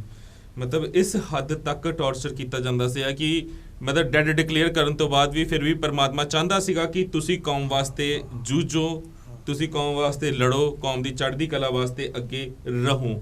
ਤੇ ਖੁਸ਼ਕਿਸਮਤੀ ਹੈ ਸਾਡੀ ਕਿਉਂਕਿ ਪਰਮਾਤਮਾ ਦਾ ਹੱਥ ਹਮੇਸ਼ਾ ਸਾਡੇ ਸਿਰ ਦੇ ਉੱਤੇ ਹੈ। ਅਸੀਂ ਉਸ ਵਾਹਿਗੁਰੂ ਦਾ ਭਾਣਾ ਮਿੱਠਾ ਕਰਕੇ ਹੀ ਜਾਣਾਂਗੇ। ਜੋ ਹੋਇਆ ਉਹ ਮਾੜਾ ਹੋਇਆ, ਨਹੀਂ ਹੋਣਾ ਚਾਹੀਦਾ ਸੀ, ਪਰ ਅੱਜ ਸਮਾਂ ਉਹ ਹੈ ਕਿ ਸਾਨੂੰ ਮੁੜ ਇਕਜੁੱਟ ਇੱਕ ਮੁੱਠ ਹੋਣ ਦੀ ਲੋੜ ਹੈ। ਪਰ ਅੱਜ ਦਾ ਜੋ ਹਾਲਾਤ ਹੈ, ਅੱਜ ਦੇ ਜੋ ਹਾਲਾਤ ਨੇ, ਪ੍ਰਚਾਰਕ ਸ਼੍ਰੇਣੀ ਨੂੰ ਤੁਸੀਂ ਦੇਖ ਲਓ ਕਿ ਅਗਰ ਅਸੀਂ ਟਕਸਾਲਵਾਲ ਦੀ ਗੱਲ ਕਰੀਏ ਜਿੱਥੇ ਸੰਤ ਜਰਨੈਲ ਸਿੰਘ ਜੀ ਭਿੰਡਰਾਂਵਾਲੇ ਬੈਠਦੇ ਸਨ ਤੇ ਉਹਨਾਂ ਦਾ ਕਿਹਾ ਕਦੀ ਟਾਲਿਆ ਨਹੀਂ ਸੀ ਜਾਂਦਾ। ਅੱਜ ਉਸ ਟਕਸਾਲ ਦੀ ਗੱਲ ਕਰ ਲਈਏ ਜਾਂ ਪ੍ਰਚਾਰਕਾਂ ਦੀ ਗੱਲ ਕਰ ਲਈਏ ਤੇ ਜੋ ਕੌਮ ਦੇ ਵਿੱਚ ਖਲਾਰੇ ਪਏ ਹੋਏ ਪ੍ਰਚਾਰਕਾਂ ਦੇ ਵਿੱਚ ਨਜ਼ਰ ਆਉਂਦੇ ਨੇ, ਤੁਹਾਨੂੰ ਕੀ ਲੱਗਦਾ ਹੈ ਕਿ ਕੌਮ ਕਿੱਦਾਂ ਇਕਜੁੱਟ ਹੋ ਸਕਦੀ ਹੈ? ਵੇਖੋ ਜੀ, ਆਪੋ ਆਪਣੀ ਈਗੋ ਛੱਡ ਕੇ ਇਹ ਜਿਹੜੀ ਸਾਰੀ ਗੱਲਬਾਤ ਆ ਨਾ, ਲੜਾਈ ਸਾਡੀ ਜਿਹੜੀ ਹੈ ਨਾ, ਕੋਈ ਗੁਰ ਇਤਿਹਾਸ ਦੀ ਲੜਾਈ ਨਹੀਂ ਹੈ। ਜਿਹੜਾ ਸਾਰਾ ਕੁਝ ਠੀਕ ਹੋ ਸਕਦਾ ਹੈ ਨਾ, ਇਹ ਜਿਹੜੀ ਲੜਾਈ ਸਾਡੀ ਆਪਣੀ ਈਗੋ ਦੀ ਹੈ। ਭਾਵੇਂ ਪ੍ਰਚਾਰਕ ਨੇ, ਭਾਵੇਂ ਅਸੀਂ ਲੋਕ, ਜੋ ਵੀ ਹੈ, ਇਹ ਸਾਨੂੰ ਆਪਣੀ ਹਉਮੈ ਛੱਡ ਕੇ। ਮੈਂ ਜ਼ਰੂਰ ਚਾਹਾਂਗਾ ਕਿ ਤੁਸੀਂ ਇਹ ਗੱਲ ਸਾਡੇ ਦਰਸ਼ਕਾਂ ਨੂੰ ਦੱਸੋ, ਸਾਰਿਆਂ ਨੂੰ, ਉਹਨਾਂ ਨੂੰ ਕਹੋ, ਕਿਉਂਕਿ ਇਹ ਇੱਕ ਤੁਹਾਡਾ ਮੈਸੇਜ ਹੋਊਗਾ ਸਾਰੀ ਪੂਰੀ ਕੌਮ ਵਾਸਤੇ ਕਿ ਅਸੀਂ ਇਕਜੁੱਟ ਇਕਮੁੱਠ ਹੋਈਏ ਤਾਂ ਹੀ ਸਾਡੀ ਕੌਮ ਦੀ ਚੜ੍ਹਦੀ ਕਲਾ ਹੋ ਸਕਦੀ ਹੈ। ਕਿਉਂਕਿ ਇੱਦਾਂ ਖਲਾਰੇ ਪਾ ਕੇ ਇੱਕ ਦੂਜੇ ਤੇ ਛਿੱਟਾ ਕਸ਼ੀ ਕਰਕੇ, ਕਿਉਂਕਿ 84 ਤੋਂ ਲੈ ਕੇ ਹੁਣ ਤੱਕ ਅਸੀਂ ਬਹੁਤ ਭੋਗ ਲਿਆ, ਹੁਣ ਸਮਾਂ ਹੈ ਕਿ ਅਸੀਂ ਇਕੱਠੇ ਹੋਈਏ ਤੇ ਕੌਮ ਦੀ ਚੜ੍ਹਦੀ ਕਲਾ ਵਾਸਤੇ ਕੰਮ ਕਰੀਏ। ਮੈਂ ਸਾਰਿਆਂ ਨੂੰ ਇਹ ਬੇਨਤੀ ਕਰਾਂਗਾ ਕਿ ਆਪਣੀ ਹਉਮੈ ਤਿਆਗ ਕੇ ਕੌਮ ਦੇ ਭਲੇ ਵਾਸਤੇ, ਆਪਾਂ ਤੇ ਸਰਬੱਤ ਦਾ ਭਲਾ ਮੰਗਣ ਵਾਲੇ ਆ, ਕੌਮ ਦੇ ਭਲੇ ਵਾਸਤੇ ਬੈਠ ਕੇ ਮਿਲ ਕੇ ਸਾਰੀਆਂ ਸੰਸਥਾਵਾਂ ਆਪਸ ਵਿੱਚ ਆਪਸੀ ਗਿਲੇ ਸ਼ਿਕਵੇ ਦੂਰ ਕਰਕੇ ਗੁਰਬਾਣੀ ਦੇ ਕਥਨ ਅਨੁਸਾਰ ਹੋਏ ਇਕੱਤਰ ਮਿਲੋ ਮੇਰੇ ਭਾਈ, ਦੁਬਦਾ ਦੂਰ ਕਰੋ ਲਿਵ ਲਾਏ, ਹਰ ਨਾਮੇ ਕਿ ਹੋਵੋ ਜੋੜੀ, ਗੁਰਮੁਖ ਬੈਸੋ ਸਫਾ ਵਿਛਾਏ। ਕਿਸੇ ਵੀ ਦੇਸ਼, ਕਿਸੇ ਵੀ ਕੌਮ, ਕਿਸੇ ਵੀ ਪਰਿਵਾਰ ਨੂੰ ਖਤਮ ਕਰਨਾ ਹੋਵੇ ਨਾ, ਉਹਦੇ ਵਿੱਚ ਦੁਬਦਾ ਪੈਦਾ ਕਰ ਦਿਓ। ਇਹ ਜਿਹੜੀ ਦੁਬਦਾ ਪੈਦਾ ਕੀਤੀ ਕਿਸੇ ਨੇ, ਇਹ ਅਸੀਂ ਆਪ ਹੀ ਦੂਰ ਕਰਾਂਗੇ ਤੇ ਤਾਂ ਸਾਡੀ ਕੌਮ ਦਾ ਭਲਾ, ਸਾਡਾ ਭਲਾ ਤੇ ਸਾਰੇ ਦੇਸ਼ ਦਾ ਭਲਾ, ਸਮੁੱਚੀ ਲੁਕਾਈ ਦਾ ਭਲਾ। ਅਸੀਂ ਕੇਵਲ ਇੱਕ ਦੇਸ਼ ਦੇ ਵਾਸੀ ਨਹੀਂ, ਜਿਹੜਾ ਸਿੱਖ ਹੈ ਨਾ, ਇਹ ਕੁੱਲ ਦੁਨੀਆ ਦਾ ਵਾਸੀ ਹੈ ਤੇ ਕੁੱਲ ਦੁਨੀਆ ਦਾ ਭਲਾ ਮੰਗਦਾ। ਇਹ ਤਾਂ ਹੀ ਹੋ ਸਕਦਾ ਜੇ ਅਸੀਂ ਆਪਸ ਵਿੱਚ ਇੱਕ ਹੋ ਕੇ ਬੈਠਾਂਗੇ। ਕਿਸੇ ਨੇ ਲਿਖਿਆ, ਦਾਲ ਦਲੀ ਹੋਈ ਰਿੰਨਣ ਦੇ ਕੰਮ ਆਵੇ, ਜੇਕਰ ਬੀਜੀਏ ਫੇਰ ਨਹੀਂ ਉੱਗ ਸਕਦੀ, ਦੋ ਧੜਿਆਂ 'ਚ ਰਹਿ ਕੇ ਖਾਲਸਾ ਜੀ ਕਦੇ ਵੈਰੀ ਤੇ ਤੜੀ ਨਹੀਂ ਪੁੱਗ ਸਕਦੀ। ਏਕਾ ਕੁੱਲੀਆਂ ਨੂੰ ਸਵਰਗ ਬਣਾ ਦਿੰਦਾ, ਢਾਹ ਦਿੰਦੀ ਏ ਫੁੱਟ ਚੁਬਾਰਿਆਂ ਨੂੰ, ਚੱਪੂ ਦੋਵੇਂ ਜੇਕਰ ਮਜ਼ਬੂਤ ਹੋਣ, ਚੁੰਮ ਲੈਂਦੀ ਏ ਕਿਸ਼ਤੀ ਕਿਨਾਰਿਆਂ ਨੂੰ। ਜਿਹੜਾ ਵੀ ਕੋਈ ਚਾਹੁੰਦਾ ਹੈ ਕਿ ਸਿੱਖ ਕੌਮ ਦਾ ਭਲਾ ਹੋਵੇ, ਉਹਨੂੰ ਆਪਣਾ ਹਉਮੈ ਤਿਆਗ ਕੇ ਇਕਜੁੱਟ ਹੋ ਕੇ ਤੇ ਤਾਂ ਕਿ ਆਪਾਂ ਅੱਗੇ ਗੁਰੂ ਦਾ ਜਿਹੜਾ ਪੰਥ ਹੈ ਨੂੰ ਹੋਰ ਅੱਗੇ ਵਧਾ ਸਕੀਏ, ਦੁਵਿਧਾ ਦੂਰ ਕਰਕੇ ਤੇ ਕੌਮ ਦੀ ਚੜ੍ਹਦੀ ਕਲਾ ਵਾਸਤੇ ਕੰਮ ਕਰ ਸਕੀਏ, ਕੌਮ ਨੂੰ ਇਕਜੁੱਟ ਕਰ ਸਕੀਏ। ਬਿਲਕੁਲ। ਤੁਸੀਂ ਬਾਬਾ ਮਨਮੋਹਨ ਸਿੰਘ ਜੀ ਆਪਣਾ ਬਹੁਤ ਕੀਮਤੀ ਸਮਾਂ ਸਾਨੂੰ ਦਿੱਤਾ, ਸਾਡੇ ਦਰਸ਼ਕਾਂ ਦੇ ਰੂਬਰੂ ਹੋਏ। ਜੂਨ 1984 ਨੂੰ ਜੋ ਤੁਸੀਂ ਅੱਖੀਂ ਵੇਖਿਆ, ਜਿੰਨਾ ਤੁਹਾਡੇ ਜ਼ਿਹਨ ਦੇ ਵਿੱਚ ਹੈ, ਜੋ ਤੁਸੀਂ ਹੱਡੀ ਹੰਡਾਇਆ, ਸਾਰਾ ਕੁਝ ਬਿਆਨ ਕੀਤਾ। ਅੰਤ ਦੇ ਵਿੱਚ ਸਾਡੇ ਦਰਸ਼ਕਾਂ ਨੂੰ ਕੁਝ ਕਹਿਣਾ ਚਾਹੋਗੇ ਹੋਰ? ਬਸ ਮੈਂ ਇਹੀ ਕਹਿਣਾ ਚਾਹਾਂਗਾ ਕਿ ਇੱਕ ਤਾਂ ਜਿਹੜਾ ਜਿਵੇਂ ਪੰਥਕ ਤੌਰ ਤੇ ਮੈਂ ਦੱਸਿਆ, ਸਾਨੂੰ ਇਕੱਤਰਤਾ ਕਰਨੀ ਚਾਹੀਦੀ ਆ।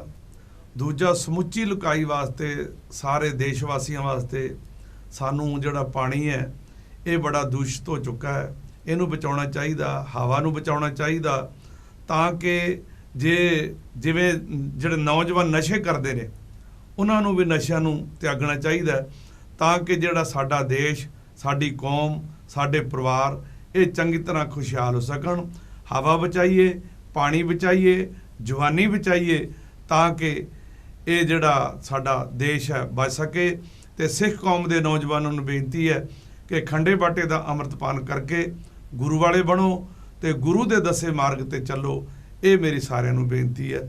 ਵਾਹਿਗੁਰੂ ਜੀ ਕਾ ਖਾਲਸਾ, ਵਾਹਿਗੁਰੂ ਜੀ ਕੀ ਫਤਿਹ। ਬਹੁਤ ਬਹੁਤ ਧੰਨਵਾਦ ਜੀ, ਤੁਸੀਂ ਆਪਣਾ ਕੀਮਤੀ ਸਮਾਂ ਕੱਢਿਆ, ਸਾਡੇ ਇਸ ਪ੍ਰੋਗਰਾਮ ਦੇ ਵਿੱਚ ਆਏ। ਸੋ ਦਰਸ਼ਕੋ, ਸਮਾਂ ਹੋ ਗਿਆ ਤੁਹਾਡੇ ਤੋਂ ਇਜਾਜ਼ਤ ਲੈਂਦਾ। ਜਾਂਦਾ ਮੈਂ ਇੱਕੋ ਹੀ ਗੱਲ ਕਹਾਂਗਾ ਜੋ ਹਮੇਸ਼ਾ ਕਹਿਣਾ ਹੈ ਕਿ ਅਸੀਂ ਜੋ 1984 ਦੇ ਵਿੱਚ ਘੱਲੂਘਾਰਾ ਵਾਪਰਿਆ, ਉਹਨਾਂ ਦੇ ਜੋ ਆਈ ਵਿਟਨੈਸ ਸੀ, ਜਿਹਨਾਂ ਨੇ ਆਪਣੇ ਹੱਡੀ ਹੰਡਾਈਆਂ, ਉਹ ਚੀਜ਼ਾਂ ਅੱਖੀਂ ਦੇਖੀਆਂ, ਤੁਹਾਡੇ ਰੂਬਰੂ ਕੀਤੀਆਂ, ਉਹਦਾ ਸਿਰਫ ਇੱਕ ਮਕਸਦ ਸੀ ਕਿ ਤੁਹਾਡੇ ਜ਼ਿਹਨ ਦੇ ਵਿੱਚ ਉਹ ਚੀਜ਼ਾਂ ਜਿਉਂਦੀਆਂ ਰਹਿਣ, ਤੁਹਾਨੂੰ ਪਤਾ ਲੱਗੇ ਕਿ ਸਿੱਖਾਂ ਦੇ ਉੱਤੇ ਕਿੱਦਾਂ ਤਸ਼ੱਦਦਾਂ ਹੋਈਆਂ ਤੇ ਸਿੱਖ ਕੌਮ ਵਾਸਤੇ ਜਿਹੜੇ ਜੁਝਾਰੂ ਸਿੰਘ ਲੜੇ ਨੇ, ਸ਼ਹਾਦਤਾਂ ਦਿੱਤੀਆਂ ਨੇ, ਮਰੇ ਨੇ, ਉਹਨਾਂ ਦੀਆਂ ਸ਼ਹਾਦਤਾਂ ਅਸੀਂ ਤਾਂ ਹੀ ਪਾਰ ਲਗਾ ਪਾਵਾਂਗੇ, ਉਹਨਾਂ ਦੀਆਂ ਸ਼ਹਾਦਤਾਂ ਨੂੰ ਅਸਲ ਫੁੱਲ ਅਸੀਂ ਤਾਂ ਹੀ ਚੜਾ ਪਾਵਾਂਗੇ ਜੇਕਰ ਅਸੀਂ ਇਕਜੁੱਟ ਇੱਕ ਮੁੱਠ ਹੋ ਕੇ ਰਹਾਂਗੇ। ਅਦਰਵਾਈਜ਼ ਅਜਿਹੇ ਬਹੁਤ ਸਾਰੇ ਸਿਆਸੀ ਆਗੂ ਅੱਜ ਵੀ ਹੈ ਨੇ, ਕੱਲ ਵੀ ਸੀਗੇ ਤੇ ਕੱਲ ਵੀ ਹੋਣਗੇ, ਜਿਹੜੇ ਚਾਹਣਗੇ ਸਾਡੀਆਂ ਕੁਰਸੀਆਂ ਸਲਾਮਤ ਰਹਿਣ। ਲੱਖਾਂ ਸਿੱਖ ਇੱਕ ਵਾਰ ਫੇਰ ਤੋਂ ਮਰਦੇ ਨੇ ਤਾਂ ਮਰ ਜਾਣ। ਮੈਂ ਇਸੇ ਕਰਕੇ ਹਮੇਸ਼ਾ ਕਹਿਣਾ ਹੁੰਦਾ ਹੈ ਕਿ ਸੋਸ਼ਲ ਮੀਡੀਆ ਦੇ ਉੱਤੇ ਵੀ ਭਰੋਸਾ ਜ਼ਿਆਦਾ ਨਾ ਕਰਿਆ ਕਰੋ। ਬਹੁਤ ਸਾਰੇ ਮੈਸੇजेस ਆਉਂਦੇ ਨੇ ਜਾਂਦੇ ਨੇ, ਕੋਈ ਕਿਤੋਂ ਕੁਝ ਬੋਲ ਦਿੰਦਾ, ਦੂਜਾ ਆਪਣੀ ਰਿਪਲਾਈ ਕਰ ਦਿੰਦਾ ਹੈ। ਆਪਣਾ ਝੱਗਾ ਚੱਕਿਆ ਢਿੱਡ ਆਪਣਾ ਹੀ ਨੰਗਾ ਹੁੰਦਾ ਹੈ। ਇਹ ਕਦੇ ਵੀ ਸਿੱਖ ਨੂੰ ਗੱਲ ਨਹੀਂ ਭੁੱਲਣੀ ਚਾਹੀਦੀ। ਚਾਹੇ ਤੁਸੀਂ ਪ੍ਰਚਾਰਕ ਹੋ, ਚਾਹੇ ਤੁਸੀਂ ਇੱਕ ਅਧਿਆਪਕ ਹੋ, ਚਾਹੇ ਤੁਸੀਂ ਇੱਕ ਗ੍ਰੰਥੀ ਹੋ, ਚਾਹੇ ਤੁਸੀਂ ਇੱਕ ਪ੍ਰਧਾਨ ਹੋ, ਚਾਹੇ ਜਥੇਦਾਰ ਹੋ। ਇਹ ਚੀਜ਼ਾਂ ਸਾਨੂੰ ਆਪਣੇ ਜ਼ਿਹਨ ਦੇ ਵਿੱਚ ਰੱਖਣੀਆਂ ਚਾਹੀਦੀਆਂ ਨੇ। ਅਗਰ ਅਸੀਂ ਕਿਸੇ ਵੀ ਉੱਚ ਅਹੁਦੇ ਉੱਤੇ ਬੈਠੇ ਹਾਂ ਜਾਂ ਅਸੀਂ ਪ੍ਰਚਾਰਕ ਹੈਗੇ ਹਾਂ ਤਾਂ ਅਸੀਂ ਸਿਰਫ ਸੱਚੀ ਸੁੱਚੀ ਗੱਲ ਕਰੀਏ, ਅਸੀਂ ਸ਼ਬਦ ਗੁਰੂ ਦੇ ਨਾਲ ਜੁੜੀਏ ਤੇ ਦੁਨੀਆ ਨੂੰ ਸ਼ਬਦ ਗੁਰੂ ਦੇ ਨਾਲ ਜੋੜੀਏ। ਲੋਕਾਂ ਨੂੰ ਬਾਣੀ ਦਾ ਧਾਰਨੀ ਬਣਾਈਏ। ਆਪ ਇੰਨਾ ਕੀ ਔਰਾ ਰੱਖੀਏ, ਜਿੱਦਾਂ ਸੰਤ ਜਰਨੈਲ ਸਿੰਘ ਜੀ ਭਿੰਡਰਾਂਵਾਲੇ ਇੱਕ ਵਾਰ ਕਹਿੰਦੇ ਸੀ ਤਾਂ ਹਜੂਮ ਆ ਜਾਂਦੇ ਸੀ ਨੌਜਵਾਨਾਂ ਦੇ ਅੰਮ੍ਰਿਤ ਦੀ ਦਾਤ ਲੈਣ ਵਾਸਤੇ। ਅਸੀਂ ਕਿਉਂ ਨਹੀਂ ਉੱਦਾਂ ਹੋ ਸਕਦੇ? ਸਾਡੀ ਕੋਸ਼ਿਸ਼ ਹੋਣੀ ਚਾਹੀਦੀ ਹੈ ਕਿ ਅਸੀਂ ਉੱਦਾਂ ਦਾ ਇੱਕ ਵਾਰ ਫੇਰ ਤੋਂ ਵੈਕਿਊਮ ਕ੍ਰੀਏਟ ਕਰੀਏ ਤਾਂ ਕਿ ਅਸੀਂ ਸਰਕਾਰਾਂ ਨੂੰ ਦਿਖਾ ਸਕੀਏ ਕਿ ਸਿੱਖ ਕੌਮ ਇਕਜੁੱਟ ਸੀਗੀ, ਹੈਗੀ ਹੈ ਅਤੇ ਰਹੇਗੀ। ਹੁਣ ਸਮਾਂ ਹੋ ਗਿਆ ਤੁਹਾਡੇ ਸਾਰਿਆਂ ਤੋਂ ਇਜਾਜ਼ਤ ਲੈਣ ਦਾ। ਜੇ ਮੇਰੇ ਤੋਂ ਕੋਈ ਵੱਧ ਘੱਟ ਬੋਲਿਆ ਗਿਆ ਹੋਵੇ ਹੱਥ ਬੰਨ੍ਹ ਕੇ ਮਾਫੀ ਹੈ ਜੀ। ਆਪਣੇ ਹੋਸਟ ਦੇ ਦੋਸਤ ਪ੍ਰੀਤ ਸੈਣੀ ਹੁੰਦੇ ਹੋਏ ਇਜਾਜ਼ਤ। ਵੇਖਦੇ ਰਹੋ ਗੁਰਬਾਣੀ ਅਖੰਡ ਬਾਣੀ। ਵਾਹਿਗੁਰੂ ਜੀ ਕਾ ਖਾਲਸਾ, ਵਾਹਿਗੁਰੂ ਜੀ ਕੀ ਫਤਿਹ।